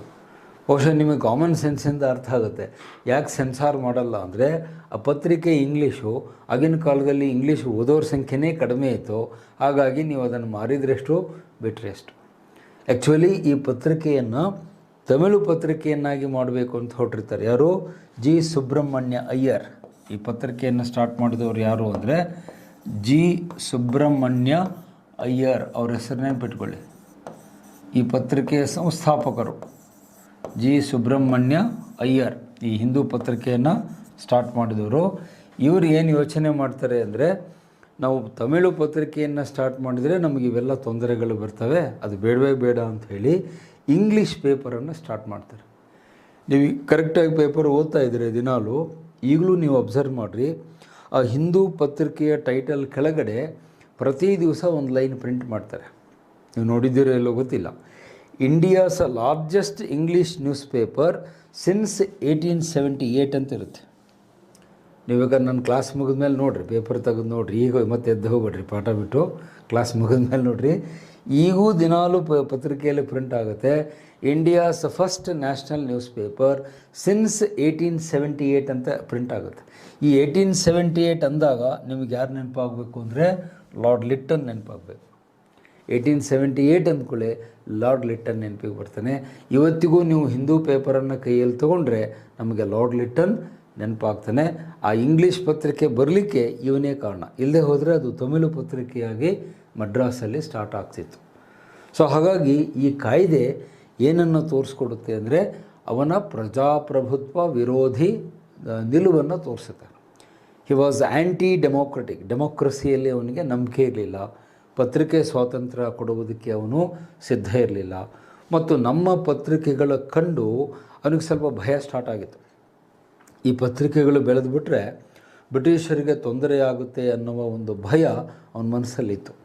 ಹಾಗಾಗಿ ನಮ್ಮ ಬಂಗಾಳಿ ಪತ್ರಿಕೆ, ಮರಾಠಿ ಪತ್ರಿಕೆ, ಪಂಜಾಬಿ ಪತ್ರಿಕೆ ಮತ್ತು ಬೇರೆ ಬೇರೆ ಭಾಷೆಯ ಪತ್ರಿಕೆಗಳನ್ನು ತುಳಿಲಿಕ್ಕೆ, ದಮನ ಮಾಡಲಿಕ್ಕೆ ಈ ಕಾಯ್ದೆಯನ್ನು ಜಾರಿಗೆ ತಂದ. ಹಾಗಾಗಿ ಈ ವರ್ನಾಕಲರ್ ಪ್ರೆಸ್ ಆ್ಯಕ್ಟ್ ಅನ್ನೋದು ಲಾರ್ಡ್ ಲಿಟ್ಟನ್ನನ ಕೆಟ್ಟ ಮನೋಭಾವನೆಯನ್ನು ಅಥವಾ ಅವನ ಒಂದು ದುರುದ್ದೇಶವನ್ನು ಅದು ನಮಗೆ ಸ್ಪಷ್ಟಪಡಿಸುತ್ತೆ ಅನ್ನೋದನ್ನು ನೆನಪಿಟ್ಕೊಳ್ಳಿ. ಸೊ ಇದು ಅವನ ಕಾಲದ ಎರಡನೇ ಘಟನೆ. ಸೊ ಈಗ ನೆಕ್ಸ್ಟು ಮುಂದಿನ ಇನ್ನೊಂದು ಕಾಯ್ದೆಗೆ ನಾನೀಗ ಹೋಗ್ತೇನೆ. ನೆಕ್ಸ್ಟ್ ಪಾಯಿಂಟಲ್ಲಿದೆ ಆರ್ಮ್ಸ್ ಆ್ಯಕ್ಟ್. ಇದು ಕೂಡ 1878ರಲ್ಲಿ ಜಾರಿಗೆ ಬಂದ ಕಾಯ್ದೆ. ಸೊ ಈ ಕಾಯ್ದೆಯ ಉದ್ದೇಶ ಏನು ಅಂತ ಹೇಳಿದರೆ, ಭಾರತೀಯರಿಗೆ ಶಸ್ತ್ರಾಸ್ತ್ರಗಳ ನಿಷೇಧ, ಶಸ್ತ್ರಾಸ್ತ್ರಗಳ ನಿರ್ಬಂಧ. ಯಾರಿಗೆ? ಭಾರತೀಯರಿಗೆ ಮಾತ್ರ. ನೆನ್ಪಿಟ್ಕೊಳ್ಳಿ, ಓನ್ಲಿ ಫಾರ್ ಇಂಡಿಯನ್ಸ್. ಭಾರತೀಯರು ಶಸ್ತ್ರಾಸ್ತ್ರಗಳನ್ನು ಹೊಂದುವಂತಿಲ್ಲ. ಓಕೆ, ಆದರೆ ಇದು ನಿರ್ಬಂಧ ಯಾರಿಗಿರಲಿಲ್ಲ ಅಂತಂದರೆ ಬ್ರಿಟಿಷರಿಗೆ ಇರಲಿಲ್ಲ. ಇಂಗ್ಲೀಷ್ ಮೆನ್ ಇವರು ಶಸ್ತ್ರಾಸ್ತ್ರಗಳನ್ನು ಇಟ್ಕೊಳ್ಬಹುದು, ಭಾರತೀಯರಿಗೆ ಮಾತ್ರ ಶಸ್ತ್ರಾಸ್ತ್ರಗಳಿಲ್ಲ, ಬ್ರಿಟಿಷರು ಇಟ್ಕೊಳ್ಬೋದು. ಅಂದರೆ ಇದು ಒಂದು ರೀತಿಯ ತಾರತಮ್ಯದ ಕಾಯ್ದೆ. ಆ ವರ್ಡ್ ನೆನಪಿಟ್ಕೊಳ್ಳಿ, ತಾರತಮ್ಯದ ಕಾಯ್ದೆ. ಅಂದರೆ ನೀವು ಯಾವುದೇ ಕಾಯ್ದೆಯನ್ನು ಮಾಡಬೇಕಾದಾಗ ಎಲ್ಲರಿಗೂ ಸಮಾನವಾಗಿ ಬಳಸಬೇಕು ಅನ್ನೋದು ನಿಮಗೆ ಗೊತ್ತಿದೆ. ಯಾವುದೇ ಕಾಯ್ದೆ ಇರಲಿ, ಯಾವುದೇ ಸರ್ಕಾರ ಮಾಡಲಿ, ಕಾಯ್ದೆಗಳು ಎಲ್ಲರಿಗೂ ಒಂದೇ ಥರ ಇರಬೇಕು. ನನಗೊಂದು ಕಾಯ್ದೆ, ನಿಮಗೊಂದು ಕಾಯ್ದೆ, ಆ ಥರ ಇರಲ್ಲ. ಈಗ ನೀವು 6 ಗಂಟೆಗೆ ಕ್ಲಾಸಿಗೆ ಬರಬೇಕಂದ್ರೆ 6ಕ್ಕೆ ನೀವು ಬರಬೇಕು, ನಾನು ಬರಬೇಕು. ಇಲ್ಲರಿ ನೀವು 6ಕ್ಕೆ ಬರ್ರಿ, ನಾನು 6:15 ಬರ್ತೀನಿ ಅಂದರೆ ನೋ, ಹಂಗೆ ಮಾಡಲಿಕ್ಕಾಗಲ್ಲ. Rule is same for teacher as well as students. So ಇಲ್ಲೂ ಹಾಗೆ. ಆದರೆ ಇಲ್ಲಿ ಬ್ರಿಟಿಷರು ಮಾಡಿದ, ಇವನು ಲಾರ್ಡ್ ಲಿಟ್ಟನ್ ಮಾಡಿದ್ದೇನು ಅಂದರೆ, ಭಾರತೀಯರು ಯಾವುದೇ ಪ್ರಕಾರದ ಶಸ್ತ್ರಗಳನ್ನು, ಮದ್ದುಗುಂಡುಗಳನ್ನು, ಪಿಸ್ತೂಲ್ ಇರ್ಬೋದು, ರೈಫಲ್ ಇರ್ಬೋದು. ಇಲ್ಲಿ ಶಸ್ತ್ರಾಸ್ತ್ರಗಳು ಅಂದರೆ it may be rifle or it may be pistol ಇರ್ಬೋದು, ಅಥವಾ ಮದ್ದುಗುಂಡುಗಳು, ಕಾಡು ತೂಸುಗಳು ಅಂತ ಅವು ಕರಿತೀವಿ ನಾವು. ಇವುಗಳನ್ನು ನೀವು ಹೊಂದಬಾರದು, ಮದ್ದುಗುಂಡುಗಳು ಅಂತ ಹೇಳ್ತೀವಿ. ಇದನ್ನು ಭಾರತೀಯರು ಇಟ್ಟುಕೊಳ್ಳುವಂತಿಲ್ಲ. ಓಕೆ, ಒಂದು ಆರ್ಗ್ಯುಮೆಂಟ್ ಸೇಕ್ ಒಪ್ಕೊಳ್ತೀನಿ, ಆಯಿತು, ನಾವು ಇಟ್ಕೊಳ್ಬಾರ್ದು ಅನ್ನೋದನ್ನು ಒಪ್ಕೊಳ್ತೀನಿ. ಆದರೆ ಬ್ರಿಟಿಷರು ಇಟ್ಕೊಳ್ಬೋದು, ಇವರಿಗೆ ಯಾವುದೇ ರೆಸ್ಟ್ರಿಕ್ಷನ್ ಇಲ್ಲ. ಅಂದರೆ ಒಬ್ಬ ಬ್ರಿಟಿಷ್ ವ್ಯಕ್ತಿ ಇದ್ದರೆ, ಯುರೋಪಿಯನ್ ವ್ಯಕ್ತಿ ಇದ್ದರೆ, ಅವನು ರೈಫಲ್ಲು ಇಟ್ಕೋಬೋದು, ಪಿಸ್ತೂಲು ಇಟ್ಕೋಬೋದು, ಗ್ರೆನೇಡು ಇಟ್ಕೋಬೋದು, ಬಾಂಬ್ಸು, ಎಕ್ಸ್ಪ್ಲೋಸಿವ್ಸ್ ಎಲ್ಲ ಇಟ್ಕೋಬೋದು. ಭಾರತೀಯರು ಮಾತ್ರ ಇಟ್ಕೊಳ್ಬಾರ್ದು. ಅಂದರೆ ಇದು ಒಂದು ರೀತಿಯಲ್ಲಿ ನಿಮಗೆ ಹೇಳೋದಾದರೆ ರೇಸಿಸಮನ್ನು ಇಲ್ಲಿ ಫಾಲೋ ಮಾಡಿದರು. ರೇಷಿಯಲ್ ಪಾಲಿಸಿ ಅಂತ ಹೇಳ್ತೀವಿ. ಜನಾಂಗ ತಾರತಮ್ಯ ನೀತಿ. ರೇಷಿಯಲ್ ಅಂದರೆ ಜನಾಂಗ ತಾರತಮ್ಯ, ಜನಾಂಗೀಯ ಭೇದ ಅಂತ ಹೇಳ್ತೀವಿ. ಜನಾಂಗೀಯ ನೀತಿಯನ್ನು ಅವನು ಫಾಲೋ ಮಾಡಿದ. ಬ್ರಿಟಿಷರಿಗೆ ಒಂದು ಕಾಯ್ದೆ, ಭಾರತೀಯರಿಗೆ ಒಂದು ಕಾಯ್ದೆ. ನೀವು ಕಾಯ್ದೆಯನ್ನು ಮಾಡಿದಾಗ ಎಲ್ರಿಗೂ ಒಂದೇ ಥರ ಮಾಡಿರಿ, ಅವ್ರಿಗೊಂದು ಇವ್ರಿಗೊಂದು ಮಾಡಿದರೆ ಅದು ಯೋಗ್ಯ ಅನಿಸೋದಿಲ್ಲ. ಓಕೆ, ಸೊ ಇಲ್ಲಿ ಆ ಶಸ್ತ್ರಾಸ್ತ್ರ ನಿಯಂತ್ರಣ ಕಾಯ್ದೆಯನ್ನು ಜಾರಿಗೆ ತಂದು ಭಾರತೀಯರ ಕೈಯಲ್ಲಿ ಶಸ್ತ್ರಗಳು ಇರಬಾರ್ದು ಅಂತ ಹೇಳಿದ. ಬಹುಶಃ ಅವನ ಉದ್ದೇಶ ಏನಾಗಿತ್ತು ಅಂತ ಹೇಳಿದರೆ ಕ್ರಾಂತಿಕಾರಿಗಳನ್ನು ಬಗ್ಗು ಬಡಿಯುವುದು, ಕ್ರಾಂತಿಕಾರಿಗಳನ್ನು ಹತ್ತಿಕ್ಕುವುದು ಅವನ ಉದ್ದೇಶ ಆಗಿತ್ತು. ನೆನಪಿಟ್ಕೊಳ್ಳಿ, ಕ್ರಾಂತಿಕಾರಿಗಳನ್ನು ದಮನಗೊಳಿಸುವುದು ಅದು ಅವನ ಉದ್ದೇಶ. ಏಕೆಂದರೆ ಆ ವೇಳೆಗೆ ಕ್ರಾಂತಿಕಾರಿ ಸಂಘಟನೆಗಳು ನಿಧಾನವಾಗಿ ಭಾರತದಲ್ಲಿ ಬರ್ತಾ ಇದ್ವು. ಕೆಲವು ಸಂಘಟನೆಗಳ ಹೆಸರು ಹೇಳಿದರೆ ನಿಮಗೆ ಅರ್ಥ ಆಗುತ್ತೆ. ಉತ್ತರ ಭಾರತದಲ್ಲಿ HRA ಅಂತ ಒಂದು ಸಂಘಟನೆ ಇತ್ತು, ಹಿಂದೂಸ್ತಾನ್ ರಿಪಬ್ಲಿಕನ್ ಅಸೋಸಿಯೇಷನ್ ಅಂತ ಉತ್ತರ ಭಾರತದಲ್ಲಿತ್ತು. ಮಹಾರಾಷ್ಟ್ರದಲ್ಲಿ ಮಿತ್ರ ಮೇಳ ಮತ್ತು ಅಭಿನವ ಭಾರತ ಎನ್ನುವ ಕ್ರಾಂತಿಕಾರಿ ಸಂಘಟನೆಗಳು ವಿ.ಡಿ. ಸಾವರ್ಕರ್ ಅವರ ನೇತೃತ್ವದಲ್ಲಿ ನಡೀತಾ ಇತ್ತು. ಬಂಗಾಳದಲ್ಲಿ ಅನುಶೀಲನ್ ಸಮಿತಿ ಅಂತ ಬರುತ್ತೆ. ಅನುಶೀಲನ ಸಮಿತಿ ಎನ್ನುವ ಕ್ರಾಂತಿಕಾರಿ ಸಂಘಟನೆ ಬಂಗಾಳದಲ್ಲಿ ಆ್ಯಕ್ಟಿವ್ ಆಗಿ ಕೆಲಸ ಮಾಡ್ತಾಯಿತ್ತು. ಮತ್ತು ನೀವು ಪಂಜಾಬಿಗೆ ಹೋದರೆ ಪಂಜಾಬ್ನಲ್ಲಿ ಭಾರತ್ ಮಾತಾ ಸೊಸೈಟಿ ಎನ್ನುವ ಕ್ರಾಂತಿಕಾರಿ ಸಂಸ್ಥೆ ಅಲ್ಲಿ ತಲೆ ಎತ್ತಿತ್ತು. ಮಾಸ್ಟರ್ ಅಜಿತ್ ಸಿಂಗ್ ಅನ್ನುವರು ಅದನ್ನು ನಡೆಸ್ತಾ ಇದ್ದರು. ಅವರು ಬೇರೆ ಯಾರೂ ಅಲ್ಲ, ಭಗತ್ ಸಿಂಗ್ ಅವರ ಚಿಕ್ಕಪ್ಪ. ಭಗತ್ ಸಿಂಗ್ ಅವರ ಚಿಕ್ಕಪ್ಪ ಅಜಿತ್ ಸಿಂಗ್ ಅಂತ ಅವರ ಹೆಸರು. ಅವರು ಆ ಭಾರತ್ ಮಾತಾ ಸೊಸೈಟಿ ಸಂಘವನ್ನು ಸ್ಥಾಪನೆ ಮಾಡಿ ರಹಸ್ಯವಾಗಿ ಬ್ರಿಟಿಷರ ವಿರುದ್ಧ ನಡೆಸ್ತಾಯಿದ್ರು. ಸೊ ಇವನು ದುರುದ್ದೇಶ ಏನು ಲಿಟ್ಟಂದು ಅಂದರೆ ಈ ಆರ್ಮ್ಸ್ ಕಾಯ್ದೆಯನ್ನು ಜಾರಿಗೆ ತಂದುಬಿಟ್ರೆ ಭಾರತೀಯರ ಕೈಯಲ್ಲಿ ಶಸ್ತ್ರಗಳು ಇರಬಾರ್ದು. Indian should not possess weapons. ಈಗ ನನ್ನ ಕೈಯಲ್ಲಿ ರೈಫಲ್ ಇಲ್ಲ, ಪಿಸ್ತೂಲ್ ಇಲ್ಲ ಅಂದರೆ ನಾನು ಹೇಗೆ ಫೈಟ್ ಮಾಡೋದು? ಬ್ರಿಟಿಷರ ವಿರುದ್ಧ ಹೋರಾಟ ಮಾಡೋದು ಹೇಗೆ? ಕಷ್ಟ ಆಗುತ್ತೆ ಅಲ್ವಾ? ಶಸ್ತ್ರಗಳಿಲ್ಲದೆ ನೀವು ಹೋರಾಟ ಮಾಡೋಕ್ಕಾಗಲ್ಲ. ಸೊ ಶಸ್ತ್ರಗಳನ್ನೇ ಇಟ್ಕೊಳ್ಬೇಡಿ ಅನ್ನುವ ಕಾಯ್ದೆಯನ್ನು ಅವನು ಜಾರಿಗೆ ತರ್ತಾನೆ. ಹೋಗಲಿ, ಕಾಯ್ದೆಗೆ ನಮ್ಮದೇನು ತಕರಾರಿಲ್ಲ. ಬ್ರಿಟಿಷರು ಶಸ್ತ್ರಗಳನ್ನು ಹೊಂದಬಾರ್ದು ಅಂತ ಹೇಳಿದರೆ ನಾನು ಒಪ್ತಿದ್ದೆ. ಆಯ್ತಪ್ಪ, ಅವ್ರಿಗೂ ಇಲ್ಲ ನಮಗೂ ಇಲ್ಲ, ಓಕೆ ಚಲ್ತಾ ಹೇ ಅಂತ ಹೇಳ್ತಿದ್ವಿ. ಆದರೆ ಇದು ಹಾಗಲ್ಲ. ಬ್ರಿಟಿಷರು ಶಸ್ತ್ರಗಳನ್ನು ಇಟ್ಕೊಳ್ಬೋದು, ಅವ್ರ ರೈಫಲ್ಲು ಇಡ್ಬೋದು, ಪಿಸ್ತೂಲು ಇಡ್ಬೋದು, ಎಲ್ಲ ಮಾಡ್ಬೋದು. ಆದರೆ ಭಾರತೀಯರು ಮಾತ್ರ ಶಸ್ತ್ರಗಳನ್ನು ಇಟ್ಕೊಳ್ಬಾರ್ದು. ಇದಕ್ಕೆ ನಾನು ತಾರತಮ್ಯ ಅಂತ ಫಸ್ಟಲ್ಲೇ ಹೇಳಿದೆ. ಇದು ತಾರತಮ್ಯದ ಕಾಯ್ದೆ. ನನಗೊಂದು ನೀತಿ, ಅವ್ರಿಗೊಂದು ನೀತಿ. ಭಾರತೀಯರಿಗೆ ಒಂದು ನಿಯಮ, ಬ್ರಿಟಿಷರಿಗೆ ಒಂದು ನಿಯಮ. ಇದು ತಪ್ಪು. ನೀವು ನಿಯಮ ಮಾಡೋದಾದರೆ ಎಲ್ರಿಗೂ ಒಂದೇ ಮಾಡಿರಿ, ಇಲ್ಲಾಂದರೆ ಬಿಟ್ಬಿಡಿ. ನೀವು ತಾರತಮ್ಯ ಮಾಡಿದರೆ ಅದು ಪ್ರತಿಭಟನೆಗೆ, ಆಕ್ಷೇಪಕ್ಕೆ ಖಂಡಿತ ಕಾರಣ ಆಗುತ್ತೆ. ಅಂಥ ಕಾಯ್ದೆಯನ್ನು ಮಾಡಿ ಸಾಲದು ಅನ್ನುವಂತೆ ಈ ಕಾಯ್ದೆಯನ್ನು ನಮ್ಮ ಬುಡಕಟ್ಟು ಜನರಿಗೂ ಕೂಡ ಅಪ್ಲೈ ಮಾಡಿದ. ಇದು ಭಾಳ dangerous. Tribes were also covered under the act. ಈ ಕಾಯ್ದೆಯ ಅಡಿಯಲ್ಲಿ ಬುಡಕಟ್ಟು ಜನಾಂಗದವರನ್ನೂ ತರಲಾಯಿತು. ಅವರನ್ನು ಏನಂತ ಹೇಳ್ತೀವಿ? ಆದಿವಾಸಿಗಳು ಅಂತ ಕರೀತೀವಿ ಕನ್ನಡದಲ್ಲಿ, ಆದಿವಾಸಿಗಳು.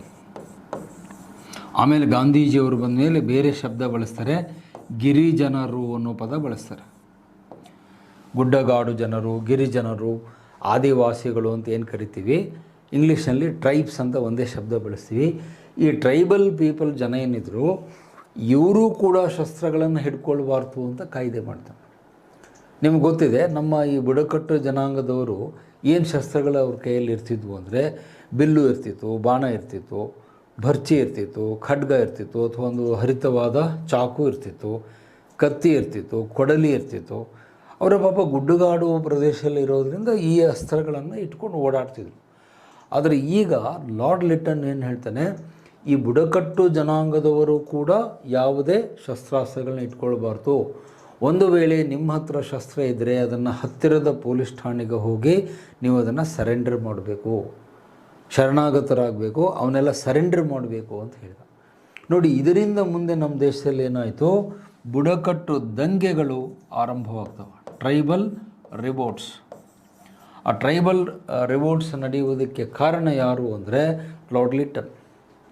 ಇವನ ಆರ್ಮ್ಸ್ ಆ್ಯಕ್ಟಿಂದಾಗಿ ದೇಶದ ಮೂಲೆ ಮೂಲೆಗಳಲ್ಲಿ ಬುಡಕಟ್ಟು ಜನರು, ಗಿರಿ ಜನಾಂಗದವರು ಬಂಡಾಯ ಹೇಳ್ತಾರೆ. ಫಾರ್ ಎಕ್ಸಾಂಪಲ್, ನಮ್ಮ ರಾಜ್ಯದೇ ಉದಾಹರಣೆಯನ್ನು ಕೊಡೋದಾದರೆ ಹಲಗಲಿಯ ಬೇಡರು. ಅದನ್ನೆನ್ಪಿಟ್ಕೊಳ್ಳಿ, ಎಕ್ಸಾಮ್ನಲ್ಲಿ ಕೇಳಿದ್ದಾನೆ. ನಿಮ್ಮ ಬಿಜಾಪುರ ಜಿಲ್ಲೆ ಹಲಗಲಿಯ ಬೇಡರು. ಆ ಹಲಗಲಿಯ ಬೇಡರ ದಂಗೆ ನಡೆಯೋದೇ ಈ ಕಾರಣಕ್ಕೆ. ಹಲಗಲಿಯ ಬೇಡರ ದಂಗೆ ಅಂತ ಬರುತ್ತೆ. ಅದು ಈ ನಿಮ್ಮ ಮುಧೋಳ ತಾಲೂಕು, ಮುಧೋಳದಲ್ಲಿ ಬರುತ್ತೆ, ಬಿಜಾಪುರ ಜಿಲ್ಲೆ ಮುಧೋಳ ತಾಲೂಕಿನಲ್ಲಿ ಹಲಗಲಿ ಅಂತ ಬರುತ್ತೆ. ಆ ಹಲಗಲಿಯ ಬೇಡರು ಅಂದರೆ ಅದು ಒಂದು ಜನಾಂಗ, ಬೇಟೆ ಆಡುವಂಥ ಜನಾಂಗ. ಆ ಹಲಗಲಿ ಬೇಡರ ದಂಗೆ ಏಳುವುದಕ್ಕೆ ಈ ಕಾಯ್ದೆನೇ ನೇರ ಕಾರಣ, ಮತ್ತೇನಿಲ್ಲ, ಬೇರೆ ಏನು ಕಾರಣ ಇಲ್ಲ. ಯಾಕೆಂದರೆ ಅವ್ರ ಕೈಯಲ್ಲಿ ಬಿಲ್ಲು ಬಾಣ ಇರ್ತಿತ್ತು, ಅದನ್ನೆಲ್ಲ ವಾಪಸ್ ಕೊಡ್ರಿ ಅಂತ ಹೇಳಿದ್ದಕ್ಕೆ ನಮ್ಮ ಹಲಗಲಿಯ ಬೇಡರು ಏನು ಹೇಳ್ತಾರೆ, ನಾವು ಪ್ರಾಣ ಹೋದರೂ ಸರಿ ನಾವು ಬಿಲ್ಲು ಬಾಣ ವಾಪಸ್ ಕೊಡಲ್ಲ, ಅದು ನಮ್ಮ ಸಂಸ್ಕೃತಿ, ಅದು ನಮಗೆ ಬೇಕೇ ಬೇಕು, ನಾವು ಬೇಕಾದ್ರೆ ಪ್ರಾಣ ಕಳ್ಕೊಳ್ತೀವಿ ಹೊರತು ಬಿಲ್ಲು ಬಾಣ ಸರೆಂಡರ್ ಮಾಡಲ್ಲ ಅಂತ ಹೇಳಿದ್ದೆ ಈ ಹಲಗಲಿಯ ಬೇಡರ ದಂಗೆಗೆ ಕಾರಣ ಆಗುತ್ತೆ. ನೂರಾರು ಜನ ಬೇಡರು ಏನಾಗ್ತಾರೆ, ಪ್ರಾಣ ಕಳ್ಕೊಳ್ತಾರೆ. It's a very violent revolt in Halagali in the Mudhol taluk. ಹಾಗೆ ದೇಶದ ಬೇರೆ ಬೇರೆ ಕಡೆ ಕೂಡ ಈ ಥರದ ದಂಗೆಗಳು ನಡೀತವೆ. ಸಂಥಾಲರ ದಂಗೆ ಅಂತ ಹೇಳಿ ಬಂಗಾಳದಲ್ಲಿ ಬರುತ್ತೆ. ಆಮೇಲೆ ಮೂನ್ಸ್ ರೆವಲ್ಯೂಷನ್ ಅಂತ ಬರುತ್ತೆ ನಿಮ್ಮ ಈಗಿನ ಜಾರ್ಖಂಡ್. ಅವರ ನಾಯಕ ಯಾರು ಅಂದರೆ ಬಿರ್ಸಾ ಮುಂಡಾ ಅಂತ, ಅವನ ಹೆಸರು ನೀವೆಲ್ಲ ಕೇಳಿರ್ತೀರಿ, ಭಾಳ ದೊಡ್ಡ famous tribal leader Birsa Munda ಅಂತ. ಆ ಮುಂಡಾ ದಂಗೆ ನಡೆದಿದ್ದು ಈಗಿನ ಜಾರ್ಖಂಡಲ್ಲಿ. ಅದಕ್ಕೆ ಕಾರಣ ಇವನು ಮಾಡಿದಂಥ ಈ ಒಂದು ಕಾಯ್ದೆ. ಇನ್ನು ಬೇರೆ ಬೇರೆ ಕಡೆಗೆ, ಬೇರೆ ಬೇರೆ ಪ್ರಾಂತ್ಯಗಳಲ್ಲಿ ಬೇರೆ ಬೇರೆ ಬುಡಕಟ್ಟು ಜನಾಂಗದವರು ಭಿಲ್ಲರು ಅಂತ ಬರ್ತಾರೆ, ತೋಡಾಗಳು ಅಂತ ಬರ್ತಾರೆ. ಭಿಲ್ಸ್ ಅಂತ ಒಂದು ಮಧ್ಯಪ್ರದೇಶದಲ್ಲಿ ಬರುವಂಥ ಬುಡಕಟ್ಟು ಜನಾಂಗ ಭಿಲ್ಲರು. ಮತ್ತು ಅಹೋಮರು ಅಂತ ಅಸ್ಸಾಂನಲ್ಲಿ ಬರುತ್ತೆ, ಅಹೋಮರ ದಂಗೆ ಅಂತ. ಆ ದೊಡ್ಡ ಲಿಸ್ಟೇ ಇದೆ, ಅದ್ರ ಬಗ್ಗೆ ಈಗ ನಾನು ವಿವರವಾಗಿ ಹೇಳಲಿಕ್ಕೆ ಹೋಗಲ್ಲ, ನಿಮ್ಮ NCERT ಬುಕ್ಕಲ್ಲಿದೆ, ಅದು ನೋಡ್ಕೊಳ್ಳಿ. ಸೊ ಬುಡಕಟ್ಟು ದಂಗೆಗಳು ಈ ದೇಶದಲ್ಲಿ ಸ್ಟಾರ್ಟ್ ಆಗಲಿಕ್ಕೆ ಈ ಕಾಯ್ದೆ ಕಾರಣವಾಯಿತು ಅಂತ ನೆನ್ಪಿಟ್ರೆ ಸಾಕು. ಈ ಕಾಯ್ದೆಯಿಂದಾಗಿ ನಮ್ಮ ಎಲ್ಲ ಬುಡಕಟ್ಟು ಟ್ರೈಬಲ್ ಪೀಪಲ್ಲು ದಂಗೆ ಎದ್ರು ಬ್ರಿಟಿಷರ ವಿರುದ್ಧ. ಯಾಕಂದರೆ ನಿಮ್ಮ ಅಸ್ತ್ರಗಳನ್ನು ಸರೆಂಡರ್ ಮಾಡಿರಿ, ವಾಪಸ್ ಕೊಡ್ರಿ ಅಂತ ಹೇಳಿದ್ದೇ ಈ ಪ್ರತಿಭಟನೆಗೆ ಕಾರಣವಾಯಿತು. ಅಂದರೆ ಅವನ ಉದ್ದೇಶ ಏನಿತ್ತು, ಲಿಟ್ಟನ್ನ ಉದ್ದೇಶ ಏನಿತ್ತು ಅಂದರೆ ಭಾರತೀಯರಿಗೆ ಕಿರುಕುಳ ಮಾಡಬೇಕು, ಭಾರತೀಯರಿಗೆ ಇನ್ಸಲ್ಟ್ ಮಾಡಬೇಕು, ಭಾರತೀಯರು ನಮ್ಮ ಬ್ರಿಟಿಷರ ವಿರುದ್ಧ ಹೋರಾಟ ಮಾಡದಂತೆ ನಮ್ಮ ರೆಕ್ಕೆ ಪುಕ್ಕಗಳನ್ನು ಕತ್ತರಿಸುವುದು ಅಂತ ಹೇಳ್ತೀವಿ. ಕಟಿಂಗ್ ದ ವಿಂಗ್ಸ್ ಅಂತ ಹೇಳ್ತೀವಿ ಇಂಗ್ಲೀಷಲ್ಲಿ. ಸೊ ನಮ್ಮ ರೆಕ್ಕೆ ಪುಕ್ಕಗಳನ್ನು ಕತ್ತರಿಸಿಬಿಟ್ರೆ ನಾವು ಹೇಗೆ ಬ್ರಿಟಿಷರ ವಿರುದ್ಧ ಹೋರಾಟ ಮಾಡ್ತೀವಿ ಅನ್ನೋದು ಅವನ ಒಂದು ಲೆಕ್ಕಾಚಾರ ಆಗಿತ್ತು. ಅದಕ್ಕೆ ಈ ಥರದ ಕೆಟ್ಟ ಕಾಯ್ದೆಯನ್ನು, ಆರ್ಮ್ಸ್ ಆ್ಯಕ್ಟನ್ನು ಜಾರಿಗೆ ತರ್ತಾನೆ. ಆದರೆ ಅಲ್ಲಿ ಲಾಸ್ಟ್ ಒಂದು ಪಾಯಿಂಟ್ ಹೇಳ್ತೀನಿ, ಈ ಕಾಯ್ದೆ ಬ್ರಿಟಿಷರಿಗೆ ಅನ್ವಯ ಆಗ್ತಿರಲಿಲ್ಲ, ಅದು ನೆನ್ಪಿಟ್ಕೊಳ್ಳಿ. It is applicable only for Indians.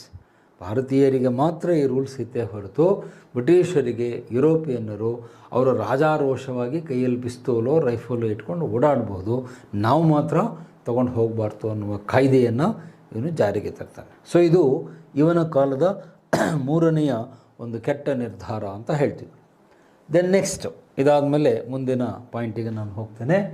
S, changes in ICS exam rules. ನೋಡಿ, ಆಗಿನ ಕಾಲದಲ್ಲಿ ನಮ್ಮ ಭಾರತೀಯರು ಈ ಪರೀಕ್ಷೆಯನ್ನು ಬರಿತಾ ಇದ್ರು. ICS ಅಂದರೆ ಇಂಡಿಯನ್ ಸಿವಿಲ್ ಸರ್ವೀಸ್, ಭಾರತೀಯ ನಾಗರಿಕ ಸೇವೆ, ಇಂಡಿಯನ್ ಸಿವಿಲ್ ಸರ್ವೀಸ್ ಎಕ್ಸಾಮ್ ಅಂತ ಹೇಳ್ತೀವಿ, ICS ಅಂತ ಶಾರ್ಟಲ್ಲಿ ಹೇಳ್ತೀವಿ. ಓಕೆ, ಈ ನಾಗರಿಕ ಸೇವಾ ಪರೀಕ್ಷೆಯನ್ನು ಈಗೇನು ನೀವು ರೆಡಿ ಮಾಡ್ತಿದ್ದೀರಿ ಆ ಥರದ ಭಾರತೀಯ ನಾಗರಿಕ ಸೇವಾ ಪರೀಕ್ಷೆ, ನಾಗರಿಕ ಸೇವಾ ಪರೀಕ್ಷೆಯ ನಿಯಮಗಳನ್ನು ಇವನೇನು ಮಾಡ್ತಾನೆ, ಚೇಂಜ್ ಮಾಡ್ತಾನೆ. ಅದಕ್ಕೂ ಮುಂಚೆ ನಿಯಮಗಳು ನಮಗೆ ಫೇವರ್ ಆಗಿ ಇತ್ತು, ಏನು ಸಮಸ್ಯೆ ಇರಲಿಲ್ಲ. ಆದರೆ ಈಗ ಇವನೇನು ಮಾಡ್ತಾನೆ, ಹೊಸ ರೂಲ್ಸ್ಗಳನ್ನು, ನ್ಯೂ ರೂಲ್ಸನ್ನು ಜಾರಿಗೆ ತರ್ತಾನೆ. ಈ ಹೊಸ ರೂಲ್ಸ್ಗಳ ಉದ್ದೇಶ ಏನು ಅಂದರೆ ಭಾರತೀಯರು ಈ ಪರೀಕ್ಷೆಯನ್ನು ಬರೀಬಾರ್ದು ಅನ್ನುವುದೇ ಅವನ ಉದ್ದೇಶ. ನೆನ್ಪಿಟ್ಕೊಳ್ಳಿ, ನಾವು ಪರೀಕ್ಷೆ ಬರೀಬೇಕು ಅನ್ನೋದಲ್ಲ, ಗಮನ ಕೊಟ್ಟು ಕೇಳಿ. ನಾವು ಪರೀಕ್ಷೆಯನ್ನು ಬರೀಬಾರ್ದು ಅನ್ನೋ ಉದ್ದೇಶ ಇಟ್ಕೊಂಡು ಈ ಹೊಸ ನಿಯಮಗಳನ್ನು ಜಾರಿಗೆ ತರ್ತಾನೆ. ಅದಕ್ಕೂ ಮುಂಚೆ ಈ ಪರೀಕ್ಷೆಗಳು ಸ್ಮೂತಾಗಿ ನಡೀತಾ ಇದ್ದವು, ಏನೂ ಸಮಸ್ಯೆ ಇರಲಿಲ್ಲ. ನಮ್ಮ ದೇಶದ ಜನರಿಗೆ ಏನು ಸಮಸ್ಯೆ ಇರಲಿಲ್ಲ, ಅವ್ರ ಪಾಡಿಗೆ ಅವರು ಈ ಪರೀಕ್ಷೆ ಬರೀತಿದ್ರು. ಪಾಸ್ ಆದವರು ಮುಂದೆ ICS ಅಧಿಕಾರಿಯಾಗಿ ಅವರು ಸೇವೆಯನ್ನು ಸಲ್ಲಿಸ್ತಾಯಿದ್ರು ಮುಂಚೆ. ಆದರೆ ಈಗ ಹೊಸ ರೂಲ್ಸ್ ಬಂದ ಮೇಲೆ ನಮಗೆ ಬಹಳ ಕಷ್ಟ ಆಯಿತು. ಏನು ಸರ್ ಹೊಸ ರೂಲ್ಸನ್ನು ಅವನು ಜಾರಿಗೆ ತಂದ ಅಂದರೆ, ಇಲ್ಲಿ ಬೋರ್ಡ್ ಮೇಲೆ ಬರಿತೀನಿ, ಮೊದಲನೇ ರೂಲ್ಸ್ ಏನು ಅಂದರೆ ಮಿನಿಮಮ್ ಏಜನ್ನು ಕಡಿಮೆ ಮಾಡಿಬಿಟ್ಟ. ಮಿನಿಮಮ್ ಏಜ್ 21 ಇದ್ದಿದ್ದನ್ನು ಕಡಿಮೆ ಮಾಡಿ 18 ವರ್ಷಕ್ಕೆ ತಂದುಬಿಟ್ಟ. ನೆನ್ಪಿಟ್ಕೊಳ್ಳಿ, 18 ವರ್ಷಕ್ಕೆ ಅದನ್ನೇನು ಮಾಡಿದ, ಇಳಿಸಿದ, ಕಡಿಮೆ ಮಾಡಿಬಿಟ್ಟ. ಇದರಿಂದ ಏನು ಸಮಸ್ಯೆ ಅಂತ ನಿಮಗೆ ಅರ್ಥ ಆಗುತ್ತೆ. ಮೊದಲು ಮಿನಿಮಮ್ ಏಜ್ ಎಷ್ಟಿತ್ತು, 21 ವರ್ಷ ಇತ್ತು. ಅಂದರೆ 21 ವರ್ಷ ಆದವರೆಲ್ಲ ICS ಎಕ್ಸಾಮನ್ನು ಬರೀಬಹುದಾಗಿತ್ತು ಭಾರತೀಯರು. ಈಗ 21 ಕ್ಯಾನ್ಸಲ್ ಮಾಡಿ 18 ವರ್ಷಕ್ಕೇ ನೀವು ಎಕ್ಸಾಮ್ ಬರೀಬೇಕು. ಪಾಯಿಂಟ್ ಅರ್ಥ ಆಗ್ತಾ ಇದೆಯಾ? 18 ವರ್ಷಕ್ಕೆ ಬರೀಬೇಕಂದ್ರೆ ಏನಾಗುತ್ತೆ, ನಿಮಗಿನ್ನೂ ಮೆಚ್ಯೂರಿಟಿ ಆಫ್ ಮೈಂಡ್ ಇರಲ್ಲ, ನಿಮ್ಮ ಬುದ್ಧಿಮತ್ತೆ ಚುರುಕಾಗಿರಲ್ಲ. ಮೆಚ್ಯೂರಿಟಿ ಆಫ್ ಮೈಂಡ್ ಅಂತೀವಿ. ಪರೀಕ್ಷೆ ಬರೀಲಿಕ್ಕೆ ನಿಮ್ಮ ಮನಸ್ಸು ಪ್ರಬುದ್ಧವಾಗಿರಬೇಕು. ಈ ಮೆಚ್ಯೂರಿಟಿ ನಿಮಗೆ 18 ವರ್ಷಕ್ಕೆ ಬಂದಿರಲ್ಲ. ಅಂದರೆ ಇನ್ನೂ ಚಿಕ್ಕವರು ಇರ್ತೀರಿ, ಇಷ್ಟು ದೊಡ್ಡ ಪರೀಕ್ಷೆಯನ್ನು ಬರೀಲಿಕ್ಕಾಗಲ್ಲ. ಹಾಗಾದರೆ ಯಾಕೆ ಇವನು ಏಜ್ ಕಡಿಮೆ ಮಾಡಿದ? ಏಜ್ ಮೊದಲು ಕರೆಕ್ಟ್ ಇತ್ತು, 21 ವರ್ಷ ಸರಿಯಾಗಿತ್ತು. 21 ಇದ್ದಿದ್ದನ್ನು 18ಕ್ಕೆ ಇಳಿಸುವುದರ ಉದ್ದೇಶ ಏನು ಅಂದರೆ ಭಾರತೀಯರು ಈ ಪರೀಕ್ಷೆಯನ್ನು ಪಾಸ್ ಆಗಬಾರ್ದು, ಫೇಲ್ ಆಗಬೇಕು. ನಾವು ಫೇಲ್ ಆಗಬೇಕು ಅನ್ನೋ ಉದ್ದೇಶ ಇಟ್ಕೊಂಡೆ ಅವನು ಏನು ಮಾಡಿದ, 21 ಇಯರ್ಸ್ ಇದ್ದಿದ್ದನ್ನು 18 ಇಯರ್ಸಿಗೆ ರೆಡ್ಯೂಸ್ ಮಾಡಿದ, ಕಡಿಮೆ ಮಾಡಿದ. ಇದು ದುರುದ್ದೇಶದಿಂದ ಕೂಡಿದ್ದು. ಇದನ್ನು ಮಾಡೋ ಅವಶ್ಯಕತೆ ಇರಲಿಲ್ಲ. ನಾವು ಕರೆಕ್ಟಾಗಿ 21 ವರ್ಷಕ್ಕೆ ಡಿಗ್ರಿ ಮುಗಿಸ್ಕೊಂಡು ಎಕ್ಸಾಮ್ ಬರೀಲಿಕ್ಕೆ ನಾವು ಹೋಗ್ತಿದ್ವಿ.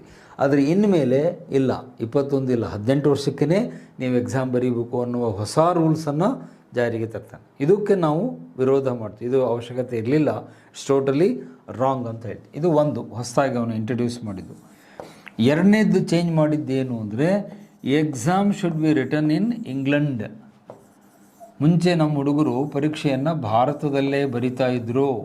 ಆದರೆ ಇನ್ನು ಮುಂದೆ ನೀವು ಲಂಡನ್ನಲ್ಲಿ ಹೋಗಿ ಪರೀಕ್ಷೆ ಬರೀಬೇಕು. ಎರಡನ್ನೂ ಏನಂತ, ರಿಟನ್ ಎಕ್ಸಾಮ್ ಪ್ಲಸ್ ಇಂಟರ್ವ್ಯೂ.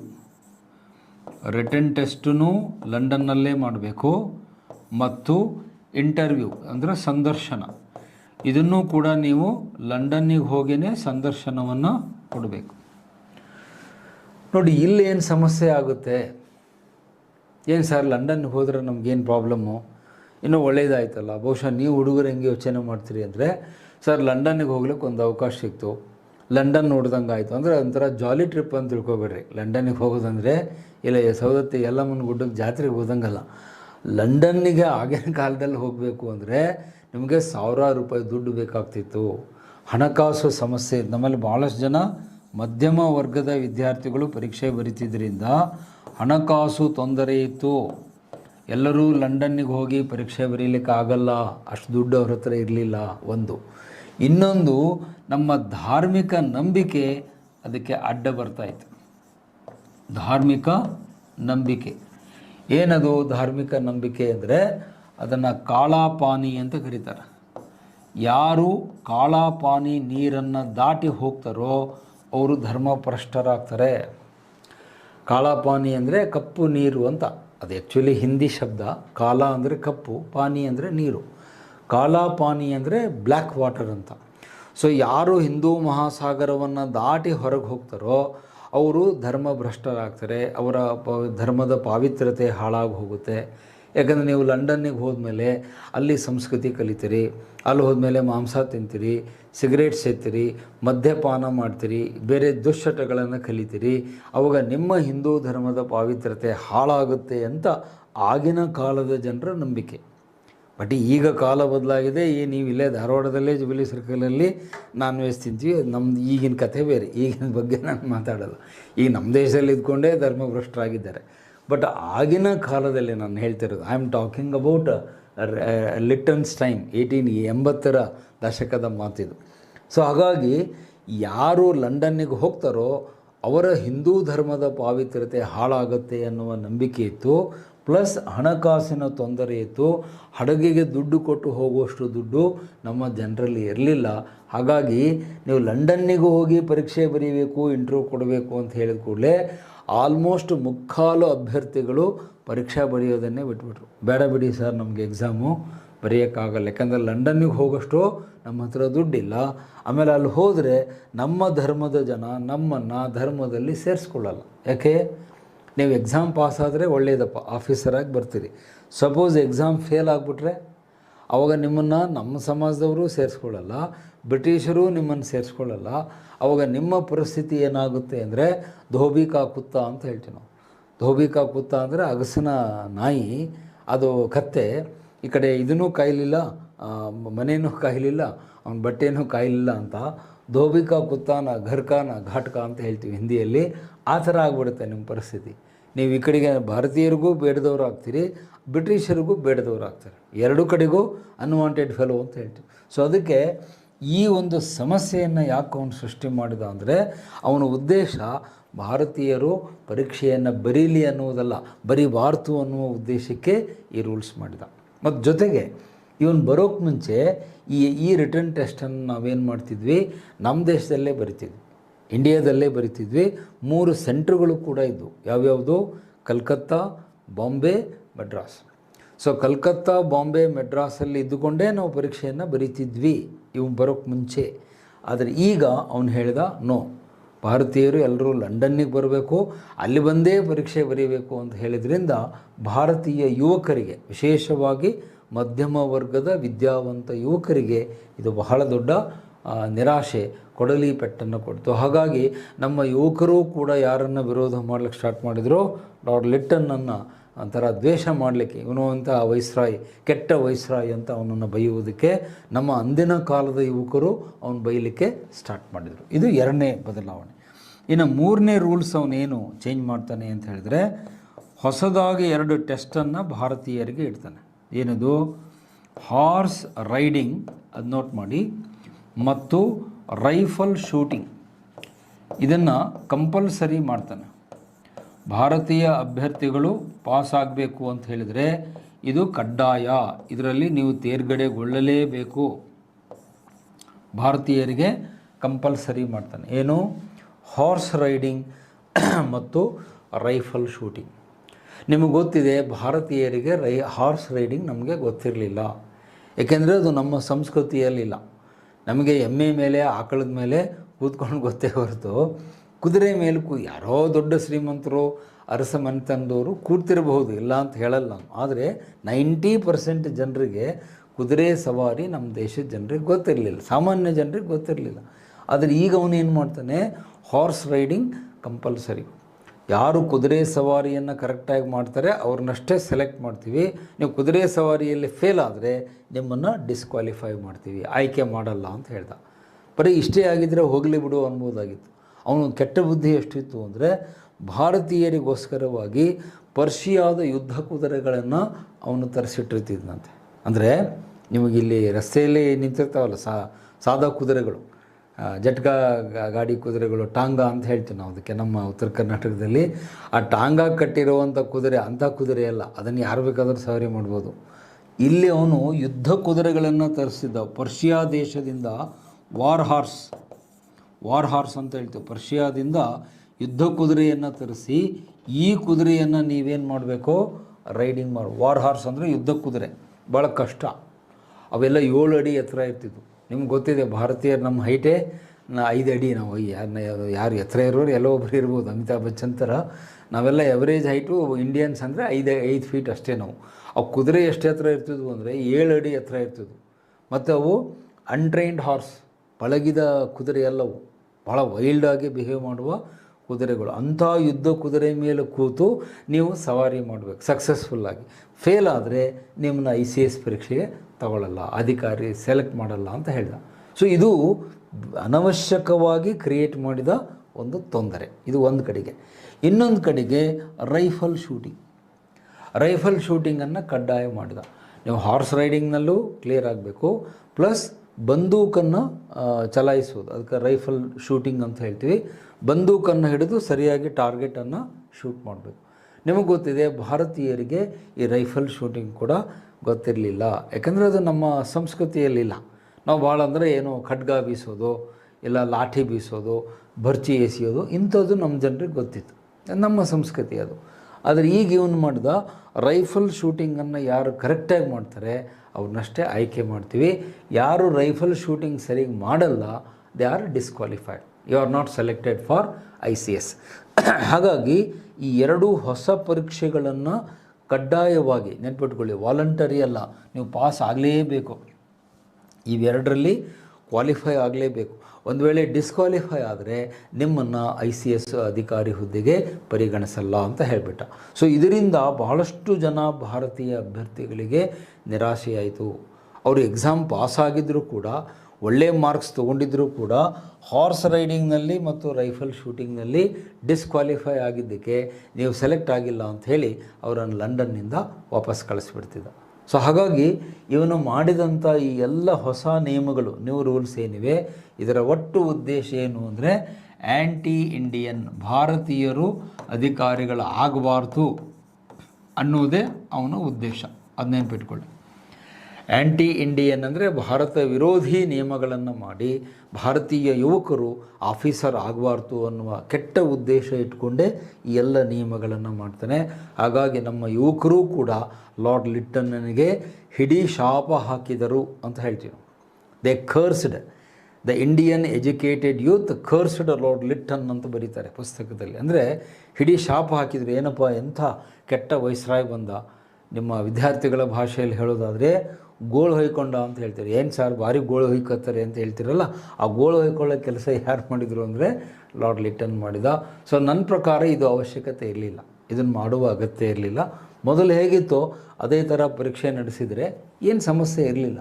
ಆದರೆ ಅವನ ಉದ್ದೇಶ ಭಾರತೀಯರನ್ನು ತುಳಿಬೇಕು ಅಂತಿದ್ದರಿಂದ ಈ ಎಲ್ಲ ಅನ್ನೆಸೆಸರಿ, ಅನಾವಶ್ಯಕವಾದ ನಿಯಮಗಳನ್ನು ತಂದು ಗೊಂದಲವನ್ನು, ಗಲಿಬಿಲಿಯನ್ನು ಸೃಷ್ಟಿ ಮಾಡಿದ ಅಂತ.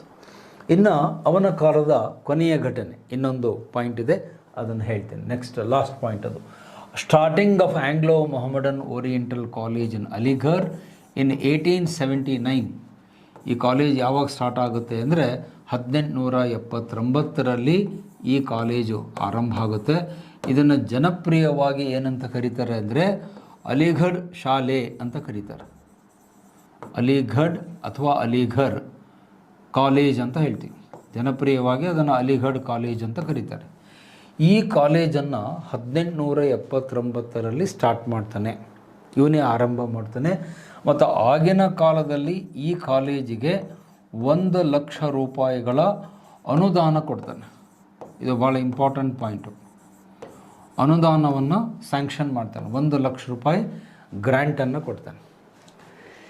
ಇಲ್ಲಿ ನೀವೇನು ಗಮನ ಕೊಟ್ಟು ಕೇಳಬೇಕು ಅಂದರೆ, ಸರ್ ಕಾಲೇಜ್ ಸ್ಟಾರ್ಟ್ ಮಾಡಿದರೆ ನೀವು ಯಾಕೆ ಸರ್ ಅವನು ಬೈತೀರಿ, ಏನು ತಪ್ಪಿದೆ, ಒಳ್ಳೇದಾಯ್ತಲ್ಲ ಅಂತ ನೀವು ಅನ್ಬೋದು. ಆದರೆ ಅದು ಸ್ವಲ್ಪ ಬಿಡಿಸಿ ಹೇಳಿದರೆ ನಿಮ್ಗೆ ಅರ್ಥ ಆಗುತ್ತೆ. ಈ ಕಾಲೇಜ್ ಸ್ಥಾಪನೆಯ ಹಿಂದೆ ಅವನದ ಉದ್ದೇಶ ಏನಿತ್ತು ಅಂದರೆ ಕೋಮುವಾದದ ಉದ್ದೇಶ ಇಟ್ಕೊಂಡಿದ್ದ.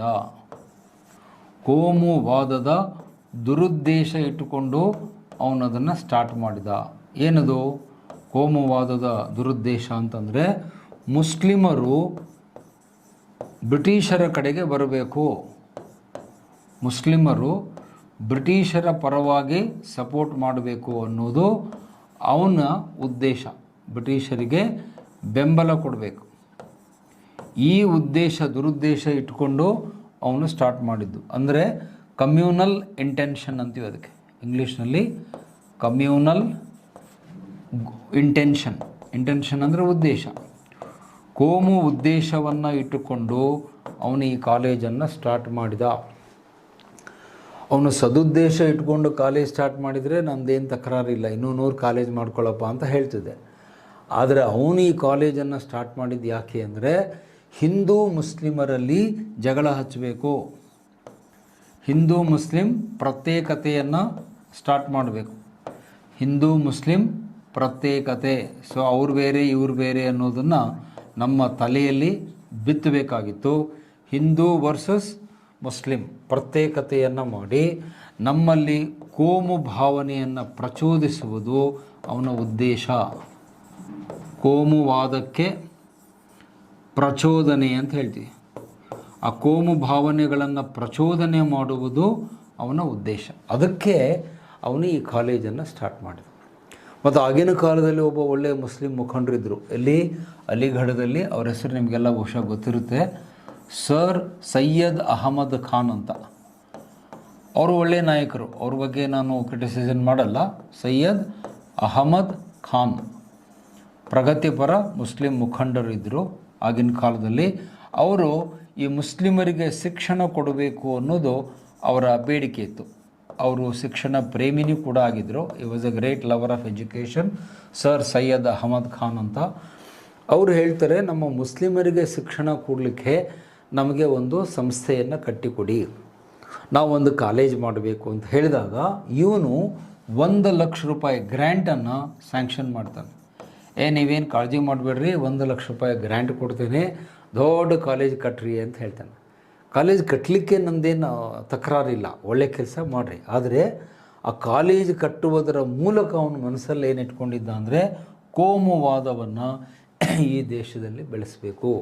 ಹಿಂದೂಗಳು ಬೇರೆ, ಮುಸ್ಲಿಮರು ಬೇರೆ, ಮುಸ್ಲಿಮರು ಹಿಂದೂಗಳೊಂದಿಗೆ ಜಗಳ ಆಡಬೇಕು, ಮುಸ್ಲಿಮರು ಬ್ರಿಟಿಷರಿಗೆ ಸಪೋರ್ಟ್ ಮಾಡಬೇಕು ಅನ್ನುವ ದುರುದ್ದೇಶ ಇಟ್ಕೊಂಡು ಈ ಕಾಲೇಜನ್ನು ಸ್ಟಾಪ್ ಮಾಡ್ತಾನೆ. ಮುಂದಿನ ವರ್ಷಗಳಲ್ಲಿ, ಈಗಲ್ಲ ಮುಂದಿನ ವರ್ಷಗಳಲ್ಲಿ ಅಲಿಘಡ್ ಏನಿದೆ ಇದೇನಾಗುತ್ತೆ, ಕೋಮುವಾದದ ಕೇಂದ್ರ ಬಿಂದು ಆಗುತ್ತೆ. Aligarh became the hot centre of communal politics ಅಂತ ಹೇಳ್ತೀವಿ. ಹಾಟ್ ಸೆಂಟರ್ ಆಫ್ ಕಮ್ಯುನಲಿಸಮ್ ಅಂತ ಇಂಗ್ಲೀಷಲ್ಲಿ ಹೇಳ್ತೀವಿ. ಕೋಮುವಾದದ ಪ್ರಮುಖವಾದ ಒಂದು ಕೇಂದ್ರವಾಗಿ ಏನಾಗುತ್ತೆ, ಅಲಿಘಡ್ ಬೆಳೆಯುತ್ತೆ. ಮುಂದಿನ ದಿನಗಳಲ್ಲಿ, ಈಗಲ್ಲ ಮುಂಬರುವ ವರ್ಷಗಳಲ್ಲಿ ಅಲಿಘಡ್, ಉತ್ತರ ಪ್ರದೇಶದ ಅಲಿಘಡು ಕೋಮುವಾದದ, ಮುಸ್ಲಿಂವಾದದ, ಪ್ರತ್ಯೇಕತಾವಾದದ ಕೇಂದ್ರವಾಗುತ್ತೆ. ಇಲ್ಲಿ ಕಾಲೇಜ್ ಅಂತ ಸ್ಟಾರ್ಟ್ ಆಗಿದ್ದು ಮುಂದಿನ ದಿನಗಳಲ್ಲಿ ಅದೇನಾಗುತ್ತೆ, ಯೂನಿವರ್ಸಿಟಿ ಆಗುತ್ತೆ. ಇವತ್ತು ನೀವು ಅಲಿಘರಿಗೆ ಹೋದರೆ ಅದನ್ನು AMU ಅಂತ ಕರೀತಾರೆ. AMU ಅಂದ್ರೇನು, Aligarh Muslim university, Aligarh Muslim ವಿಶ್ವವಿದ್ಯಾಲಯ ಆಗಿದೆ. ಅರ್ಥ ಆಯ್ತಾ? ಸೊ ಅಂದರೆ ಇಲ್ಲಿ ಮುಸ್ಲಿಂ ಅನ್ನೋ ಪದವನ್ನು ಅಂಡರ್ಲೈನ್ ಮಾಡ್ಕೊಳ್ಳಿ. ಅವ್ರು ಬರೀ ಯೂನಿವರ್ಸಿಟಿ ಮಾಡಿದರೆ ನಮ್ಮದೇನು ತಕರಾರಿಲ್ಲ, ಇನ್ನೂ 100 ಯೂನಿವರ್ಸಿಟಿ ಮಾಡಿರಿ, ಐ ಸಪೋರ್ಟ್. ಅಲಿಘಡ್ ಮುಸ್ಲಿಂ ಅಂತ ಏನು ಪದ ಬಳಸಿದ್ರು ಇದು ಕೋಮುವಾದಕ್ಕೆ ದಾರಿಯಾಗುತ್ತೆ, ಕೋಮು ಗಲಾಟೆಗೆ ದಾರಿಯಾಗುತ್ತೆ. ಈಗ ನಾವು ನೋಡ್ತಿದ್ದೀವಿ, ಈಗ ನಿಮ್ಮ ಹಿಜಾಬ್ ವಿವಾದ ಎದ್ದಿದೆ, ಅದು ಇದೇ ಹಿನ್ನೆಲೆಯಲ್ಲಿ ಬರ್ತಕ್ಕಂಥದ್ದು. ಈಗ ಅದ್ರ ಚರ್ಚೆಗೆ ನಾನು ಹೋಗಲ್ಲ. ಸೊ ಆ ಮುಸ್ಲಿಮರನ್ನು ಪ್ರತ್ಯೇಕಿಸಿ ಅವರ ಕೋಮುವಾದವನ್ನು ಬೆಳೆಸುವ ಉದ್ದೇಶ ಇಟ್ಕೊಂಡು ಅವನೇನು ಮಾಡಿದ, ಈ ಕಾಲೇಜ್ ಸ್ಟಾರ್ಟ್ ಮಾಡ್ತಾನೆ. ಮುಂದೆ ನಮ್ಮ ನಾಯಕರು ಹಿಂದೂಗಳು ಏನು ಮಾಡ್ತಾರೆ, ಇವನು ಮುಸ್ಲಿಂ ಯೂನಿವರ್ಸಿಟಿ ಮಾಡಿದ್ದಕ್ಕೆ ಪ್ರತಿಯಾಗಿ ನಮ್ಮ ನಾಯಕರು ಬನಾರಸ್ಸಲ್ಲಿ ಏನು ಮಾಡ್ತಾರೆ, ಹಿಂದೂ ಯೂನಿವರ್ಸಿಟಿಯನ್ನು ಸ್ಟಾರ್ಟ್ ಮಾಡ್ತಾರೆ.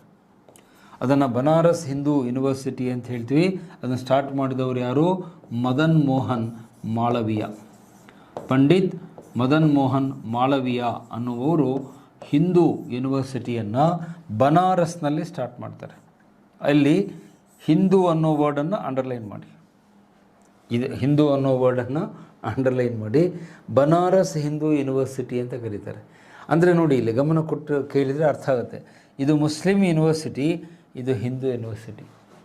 ಇವರು ಅಲಿಘಡ್ ಯೂನಿವರ್ಸಿಟಿ ಅಂತ ಕರೆದಿದ್ರೆ ನಮ್ಮದೇನು ತಕರಾರಿಲ್ಲ, ವಂಡರ್ಫುಲ್, ಎಜುಕೇಷನ್ ಕೊಡಿ. ಇವರು ಬನಾರಸ್ ಯೂನಿವರ್ಸಿಟಿ ಅಂತ ಹೆಸರಿಟ್ಟಿದ್ರೆ ಅದಕ್ಕೂ ನನ್ನ ತಕರಾರಿಲ್ಲ, ಮಕ್ಕಳಿಗೆ ಓದ್ತಾರೆ, ವಿದ್ಯಾದಾನ ಮಾಡಿ. ಆದರೆ ಇವರು ಮುಸ್ಲಿಂ ಅಂತ ಮಾಡಿದರು, ಇವನ್ನ ಲೆಟರ್ನನ್ನು ಸೇರಿಸ್ಕೊಂಡು ನಮ್ಮ ನಾಯಕರು ಹಿಂದೂ ಯೂನಿವರ್ಸಿಟಿ ಅಂತ ಮಾಡಿ ಹಿಂದೂಗಳು ಇಲ್ಲಿ ಬರಬೇಕು, ಮುಸ್ಲಿಮರು ಇಲ್ಲಿ ಹೋಗಬೇಕು. ಈ ಪ್ರತ್ಯೇಕತೆ ಮುಂದೆ ದೇಶದಲ್ಲಿ ಬೆಳೆಯುತ್ತೆ. ಇವತ್ತಿದು ಯೂನಿವರ್ಸಿಟಿ ಇದೆ, today it is A university, Banaras Hindu university ಅಂತ ಕರಿತೀವಿ. ಇದನ್ನು ಅಲಿಘಡ್ ಮುಸ್ಲಿಂ ಯೂನಿವರ್ಸಿಟಿ ಅಂತ. ಈ ಎರಡೂ ಯೂನಿವರ್ಸಿಟಿಗಳು ಈಗಲೂ ಜೀವಂತವಾಗಿವೆ, ಈಗಲೂ ನೀವು ಉತ್ತರ ಪ್ರದೇಶಕ್ಕೆ ಹೋದರೆ ಎರಡೂ ನೋಡ್ಬೋದು. ಅಲಿಘಡು ಉತ್ತರ ಪ್ರದೇಶದಲ್ಲಿದೆ, ಬನಾರಸ್ ಕೂಡ ಉತ್ತರ ಪ್ರದೇಶದಲ್ಲಿದೆ.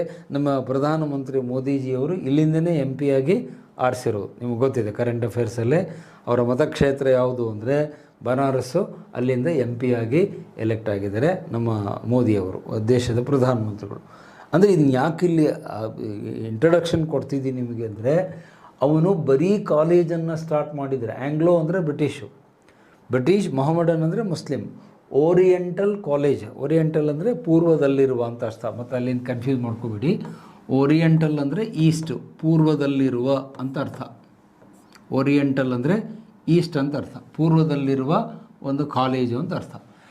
ಸೊ ಅವನು ಬರೀ ಕಾಲೇಜನ್ನು ಸ್ಟಾರ್ಟ್ ಮಾಡಿದರೆ ನಾನು ಇದ್ರ ಬಗ್ಗೆ ವಿಸ್ತೃತವಾಗಿ ಮಾತಾಡ್ಲಿಕ್ಕೆ ಹೋಗ್ತಿರಲಿಲ್ಲ. ಒಳ್ಳೆ ಕೆಲಸ ಮಾಡಿದ, ವೆರಿ ಗುಡ್ ಅಂತ ಹೇಳ್ತಿದ್ದೆ. ಆದರೆ ಆ ಕಾಲೇಜಿನ ಹಿಂದೆ ಕೋಮುವಾದದ ದುರುದ್ದೇಶ ಇದೆ, ಕೆಟ್ಟ ಉದ್ದೇಶ ಇದೆ. ಅದನ್ನು ನಾನು ಇಲ್ಲಿ ಟೀಕೆ ಮಾಡೋದು. ಕಾಲೇಜ್ ಮಾಡಲಿಕ್ಕೆ ಯಾರೂ ಬೇಡ ಅನ್ನಲ್ಲ, ಒಳ್ಳೆ ಕೆಲಸ ಮಾಡಿರಿ ಅಂತ ಹೇಳಿ. ಆದರೆ ಲಾರ್ಡ್ ಲಿಟ್ಟನ್ನು ಈ ಕಾಲೇಜನ್ನು ಸ್ಟಾರ್ಟ್ ಮಾಡಿದ್ದು ಮುಸ್ಲಿಮರನ್ನು ಓಲೈಸುವುದಕ್ಕಾಗಿ, ಪ್ರತ್ಯೇಕಿಸುವುದಕ್ಕಾಗಿ, ಅವರಲ್ಲಿ ಕೋಮುವಾದವನ್ನು ಪ್ರಚೋದಿಸುವುದಕ್ಕಾಗಿ ಇದನ್ನು ಮಾಡ್ತಾನೆ. ಇದರ ಪರಿಣಾಮ ಏನಾಗುತ್ತೆ ಅದು ಎರಡೇ ಮಾತಲ್ಲಿ ಹೇಳಿ ಮುಗಿಸ್ತೇನೆ. ಇಲ್ಲಿ ಸ್ಟಾರ್ಟ್ ಆದಂತಹ ಅಲಿಘಡ್ ಚಳುವಳಿ ಮುಂದಿನ ದಿನಗಳಲ್ಲಿ ಪ್ರತ್ಯೇಕವಾದಕ್ಕೆ ಕಾರಣ ಆಗುತ್ತೆ. ಫಾರ್ ಎಕ್ಸಾಂಪಲ್ 1906ರಲ್ಲಿ ಮುಸ್ಲಿಂ ಲೀಗ್ ಸ್ಥಾಪನೆ ಆಗುತ್ತೆ. ಅದು ಮುಂದೆ ಚರ್ಚೆಯಲ್ಲಿ ಹೇಳ್ತೀನಿ, ಈಗ ಜಸ್ಟ್ ಕೇಳಿಸ್ಕೊಡ್ರಿ. 1906ರಲ್ಲಿ ಮುಸ್ಲಿಂ ಲೀಗ್ ಸ್ಥಾಪನೆ ಆಗುತ್ತೆ. 1909ರಲ್ಲಿ ಮಿಂಟೋ ಮಾರ್ಲೆ ಸುಧಾರಣೆಗಳು ಅಂತ ಕಾಯ್ದೆ ಬರುತ್ತೆ. ಅಲ್ಲಿ ಮುಸ್ಲಿಮರಿಗೆ ಪ್ರತ್ಯೇಕವಾದ ಮೀಸಲಾತಿಯನ್ನು ಬ್ರಿಟಿಷರು ಕೊಡ್ತಾರೆ. ಯಾವಾಗ? 1909ನಲ್ಲಿ. ಆಮೇಲೆ ಮುಂದೆ 1926ರಲ್ಲಿ ಮೊಹಮ್ಮದ್ ಅಲಿ ಜಿನ್ನಾ ಅವನು ಅಸ್ತಿತ್ವಕ್ಕೆ ಬರ್ತಾನೆ. ಆ ಜಿನ್ನಾ ಮೊದಲ ಭಾಷಣ ಮಾಡಿದ್ದೆ ಅಲಿಘಡ್ದಲ್ಲಿ. ಜಿನ್ನಾ ಫಸ್ಟ್ ಭಾಷಣ ಮಾಡಿದ್ದೆ ಅಲಿಘಡ್ ಒಂದು ಕ್ಯಾಂಪಸ್ಸಲ್ಲಿ. ಅಲ್ಲಿ ಅವನು ಭಾಷಣ ಮಾಡ್ತಾನೆ, ಮುಸ್ಲಿಮರಿಗೆ ಪ್ರತ್ಯೇಕವಾದ ದೇಶ ಬೇಕು, ನಾವು ಭಾರತದಲ್ಲಿರಲ್ಲ, ನಮಗೆ ಬೇರೆ ದೇಶ ಬೇಕು ಅಂತ. ಆ ಪ್ರತ್ಯೇಕ ದೇಶದ ಬೇಡಿಕೆ ಬರೋದೇ ಅಲಿಘಡ್ದಿಂದ. ಅಂದರೆ ಅಲಿಘಡ್ ಸ್ಟಾರ್ಟ್ ಆಗಿದ್ದು ಯಾರಿಂದ? ಲಾರ್ಡ್ ಲಿಟ್ಟನ್ನಿಂದ. ಮುಂದೆ ಅದು ಕೋಮುವಾದದ ಕೇಂದ್ರ ಬಿಂದುವಾಗುತ್ತೆ. ಹಾಟ್ಸ್ಪಾಟ್, ನಾನಾಗಲೇ ಬೋರ್ಡ್ ಮೇಲೆ ಬರೆದೆ, hot centre of communal politics. ನಮ್ಮ ದೇಶದಲ್ಲಿ ಕೋಮು ರಾಜಕೀಯದ ಒಂದು ಕೇಂದ್ರ ಬಿಂದು ಯಾವುದಾಯಿತು? ಅಲಿಘಡ್ ಆಯಿತು. ಅದನ್ನು ಬೆಳೆಸಿದ್ಯಾರು, ಆ ಬೀಜವನ್ನು ಬಿತ್ತಿದ್ಯಾರು ಅಂದರೆ ಲಾರ್ಡ್ ಲಿಟ್ಟನ್. ಹಾಗಾಗಿ ಇತಿಹಾಸಕಾರರು ಲಿಟ್ಟನನ್ನು ಏನಂತ ಕರೆದಿದ್ದಾರೆ? Father of communal politics in India. ಆ ವರ್ಡ್ ನೆನ್ಪಿಟ್ಕೊಳ್ಳಿ, ಫಾದರ್ ಆಫ್ ಕಮ್ಯೂನಲ್ ಪಾಲಿಟಿಕ್ಸ್, ಕೋಮು ರಾಜಕೀಯದ ಪಿತಾಮಹ ಅಂತ ನಾವು ಹೇಳ್ತೀವಿ. ಕೋಮು ರಾಜಕೀಯ ಈ ದೇಶದಲ್ಲಿ ಯಾರಿಂದ ಸ್ಟಾರ್ಟ್ ಆಯಿತು ಅಂತ ಹೇಳಿದರೆ ಈ ಪುಣ್ಯಾತ್ಮ ಲಾರ್ಡ್ ಲಿಟ್ಟನ್ನಿಂದ ಆರಂಭ ಆಯಿತು ಅಂತ ಹೇಳ್ತೀವಿ. ಮುಂದೆ ಇನ್ನೊಬ್ಬ ವೈಸ್ರಾಯ್ ಬರ್ತಾನೆ ನಂತರದ ಚರ್ಚೆಯಲ್ಲಿ, ಲಾರ್ಡ್ ಕರ್ಜನ್ ಅಂತ ಬರ್ತಾನೆ. ಆವಾಗ ಬಂದಾಗ ಹೇಳ್ತೀನಿ, ಆ ಲಾರ್ಡ್ ಕರ್ಜನ್ನನ ಕಾಲದಲ್ಲಿ ಮತ್ತಷ್ಟು ಕೋಮುವಾದ ಬೆಳೆದು ಓಕೆ, ಅದನ್ನು ಮುಂದೆ ಬಂದಾಗ ಹೇಳ್ತೀನಿ ನೆಕ್ಸ್ಟ್ ಚರ್ಚೆಯಲ್ಲಿ. ಲಾರ್ಡ್ ಕರ್ಜನ್ನನ ಕಾಲದಲ್ಲಿ ಬಂದಾಗ ಪಾರ್ಟಿಷನ್ ಆಫ್ ಬೆಂಗಾಲ್, ನೋಡಿ ಇಲ್ಲಿ ಬರುತ್ತೆ, ನೆಕ್ಸ್ಟ್ ಕ್ಲಾಸಲ್ಲಿ ಹೇಳ್ತೀನಿ. ಪಾರ್ಟಿಷನ್ ಆಫ್ ಬೆಂಗಾಲ್, ಬಂಗಾಳವನ್ನು ಒಡೆದಿದ್ದೇ ಕೋಮು ಆಧಾರದ ಮೇಲೆ. ಪೂರ್ವ ಬಂಗಾಳ, ಪಶ್ಚಿಮ ಬಂಗಾಳ ಅಂತ ಹೊಡಿತಾರೆ. ಪೂರ್ವ ಬಂಗಾಳದಲ್ಲಿ ಮುಸ್ಲಿಮರು, ಪಶ್ಚಿಮ ಬಂಗಾಳದಲ್ಲಿ ಹಿಂದೂಗಳು ಬರುವಂತೆ ಅವನು ಡಿವೈಡ್ ಮಾಡ್ತಾನೆ. ಆ ಬಂಗಾಳವನ್ನು ಏನು ಡಿವೈಡ್ ಮಾಡ್ತಾನೆ 1905ರಲ್ಲಿ, ಅದೇ ಮುಂದೆ ನಮ್ಮ ದೇಶದ ವಿಭಜನೆಗೆ ಕಾರಣವಾಗುತ್ತೆ. ನೆನ್ಪಿಟ್ಕೊಳ್ಳಿ, partition of Bengal led to partition of India. ಈ ದೇಶವೇ ಒಡೆಯುವುದಕ್ಕೆ ಕಾರಣವಾಗುತ್ತೆ. ಅದಕ್ಕೆ ಕಾರಣ ಬುನಾದಿ ಹಾಕಿದವನು ಲಾರ್ಡ್ ಕರ್ಜನ್. ಅವನ ಮುಂದಿನ ಚರ್ಚೆಯಲ್ಲಿ ಅವನ ಬಗ್ಗೆ ಮಾತನಾಡ್ತೇನೆ. ಸೊ ಹೀಗೆ ಅಂತಿಮವಾಗಿ ಅದನ್ನು ಸಮಾರೋಪ ಮಾಡೋದಾದರೆ ಲಾರ್ಡ್ ಲಿಟ್ಟನ್ನ ಒಂದು ಕಾಲವನ್ನು ನೀವೇನು ತಿಳ್ಕೊಳ್ಬೇಕು? ಭಾರತ ವಿರೋಧಿ ವೈಸ್ರಾಯ್. ಈ ದೇಶ ಕಂಡಂಥ ಅತ್ಯಂತ ಕೆಟ್ಟ ವೈಸ್ರಾಯ್ ಯಾರು ಅಂದರೆ ಲಾರ್ಡ್ ಲಿಟ್ಟನ್. ಭಾರತೀಯರಿಗೆ ಏನೆಲ್ಲ ಅನ್ಯಾಯ ಮಾಡಬೇಕೋ, ಏನೆಲ್ಲ ಕೆಟ್ಟದ್ದು ಮಾಡಬೇಕೋ ಅದೆಲ್ಲವನ್ನು ಮಾಡಿದ. ಹಾಗಾಗಿ ಭಾರತೀಯರು ಲಾರ್ಡ್ ಲಿಟ್ಟನನ್ನು ನಾವು ಯಾವಾಗಲೂ ಟೀಕೆ ಮಾಡ್ತೀವಿ. ಏನೊಬ್ಬ villainous viceroy, bad viceroy for India. ಭಾರತೀಯರನ್ನು ತುಳಿಯುವುದಕ್ಕೆ ಅವನೆಲ್ಲ ಇಂಥ ನೀತಿಗಳನ್ನು ಮಾಡಿದ ಅಂತ. ಮುಂದೆ 1880ರಲ್ಲಿ ಅವನ ಅವಧಿ ಮುಗಿಯುತ್ತೆ. ಅವನು ಭಾರತ ಬಿಟ್ಟು ಹೋಗ್ತಾನೆ, ಅವನ ಆಳ್ವಿಕೆ ಮುಗಿಯುತ್ತೆ. ಅದಾದಮೇಲೆ ತುಂಬ ಒಳ್ಳೆಯ ವೈಸ್ರಾಯ್ ಬರ್ತಾನೆ ನೋಡಿ. ಅದಕ್ಕೆ ಹಿರಿಯರು ಹೇಳ್ತಾರೆ ಕತ್ಲಾದ್ಮೇಲೆ ಬೆಳಕು ಬರುತ್ತೆ ಅಂತ. ಇವನು ಕತ್ಲನ್ನು ತುಂಬಿದ್ದ, ಆ ಬೆಳಕು ತರುವುದಕ್ಕೆ ಒಳ್ಳೆಯ ವೈಸ್ರಾಯ್ ಬರ್ತಾನೆ. ಅವನ ಬಗ್ಗೆ ನಾಳಿನ ಕ್ಲಾಸಲ್ಲಿ ನಾನು ಚರ್ಚೆಯನ್ನು ಮುಂದುವರಿಸ್ತೇನೆ. ಅವನು ಬೇರೆ ಯಾರೂ ಅಲ್ಲ, ಲಾರ್ಡ್ ರಿಪ್ಪನ್. ಲಾರ್ಡ್ ರಿಪ್ಪನ್ ಅನ್ನೋನು ಮುಂದಿನ ವೈಸ್ರಾಯಾಗಿ ಬರ್ತಾನೆ. ಇವನೆಷ್ಟು ಕೆಟ್ಟದ್ದು ಮಾಡಿದ್ನೋ ಅಷ್ಟು ಒಳ್ಳೆಯದನ್ನು ಅವನು ನಮ್ಮ ದೇಶಕ್ಕೆ ಮಾಡ್ತಾನೆ. ಅವನೇನು ಮಾಡಿದ ಅನ್ನೋದು ನಾಳಿನ ತರಗತಿಯಲ್ಲಿ ನಾನು ಹೇಳ್ತೇನೆ. Okay, thank you.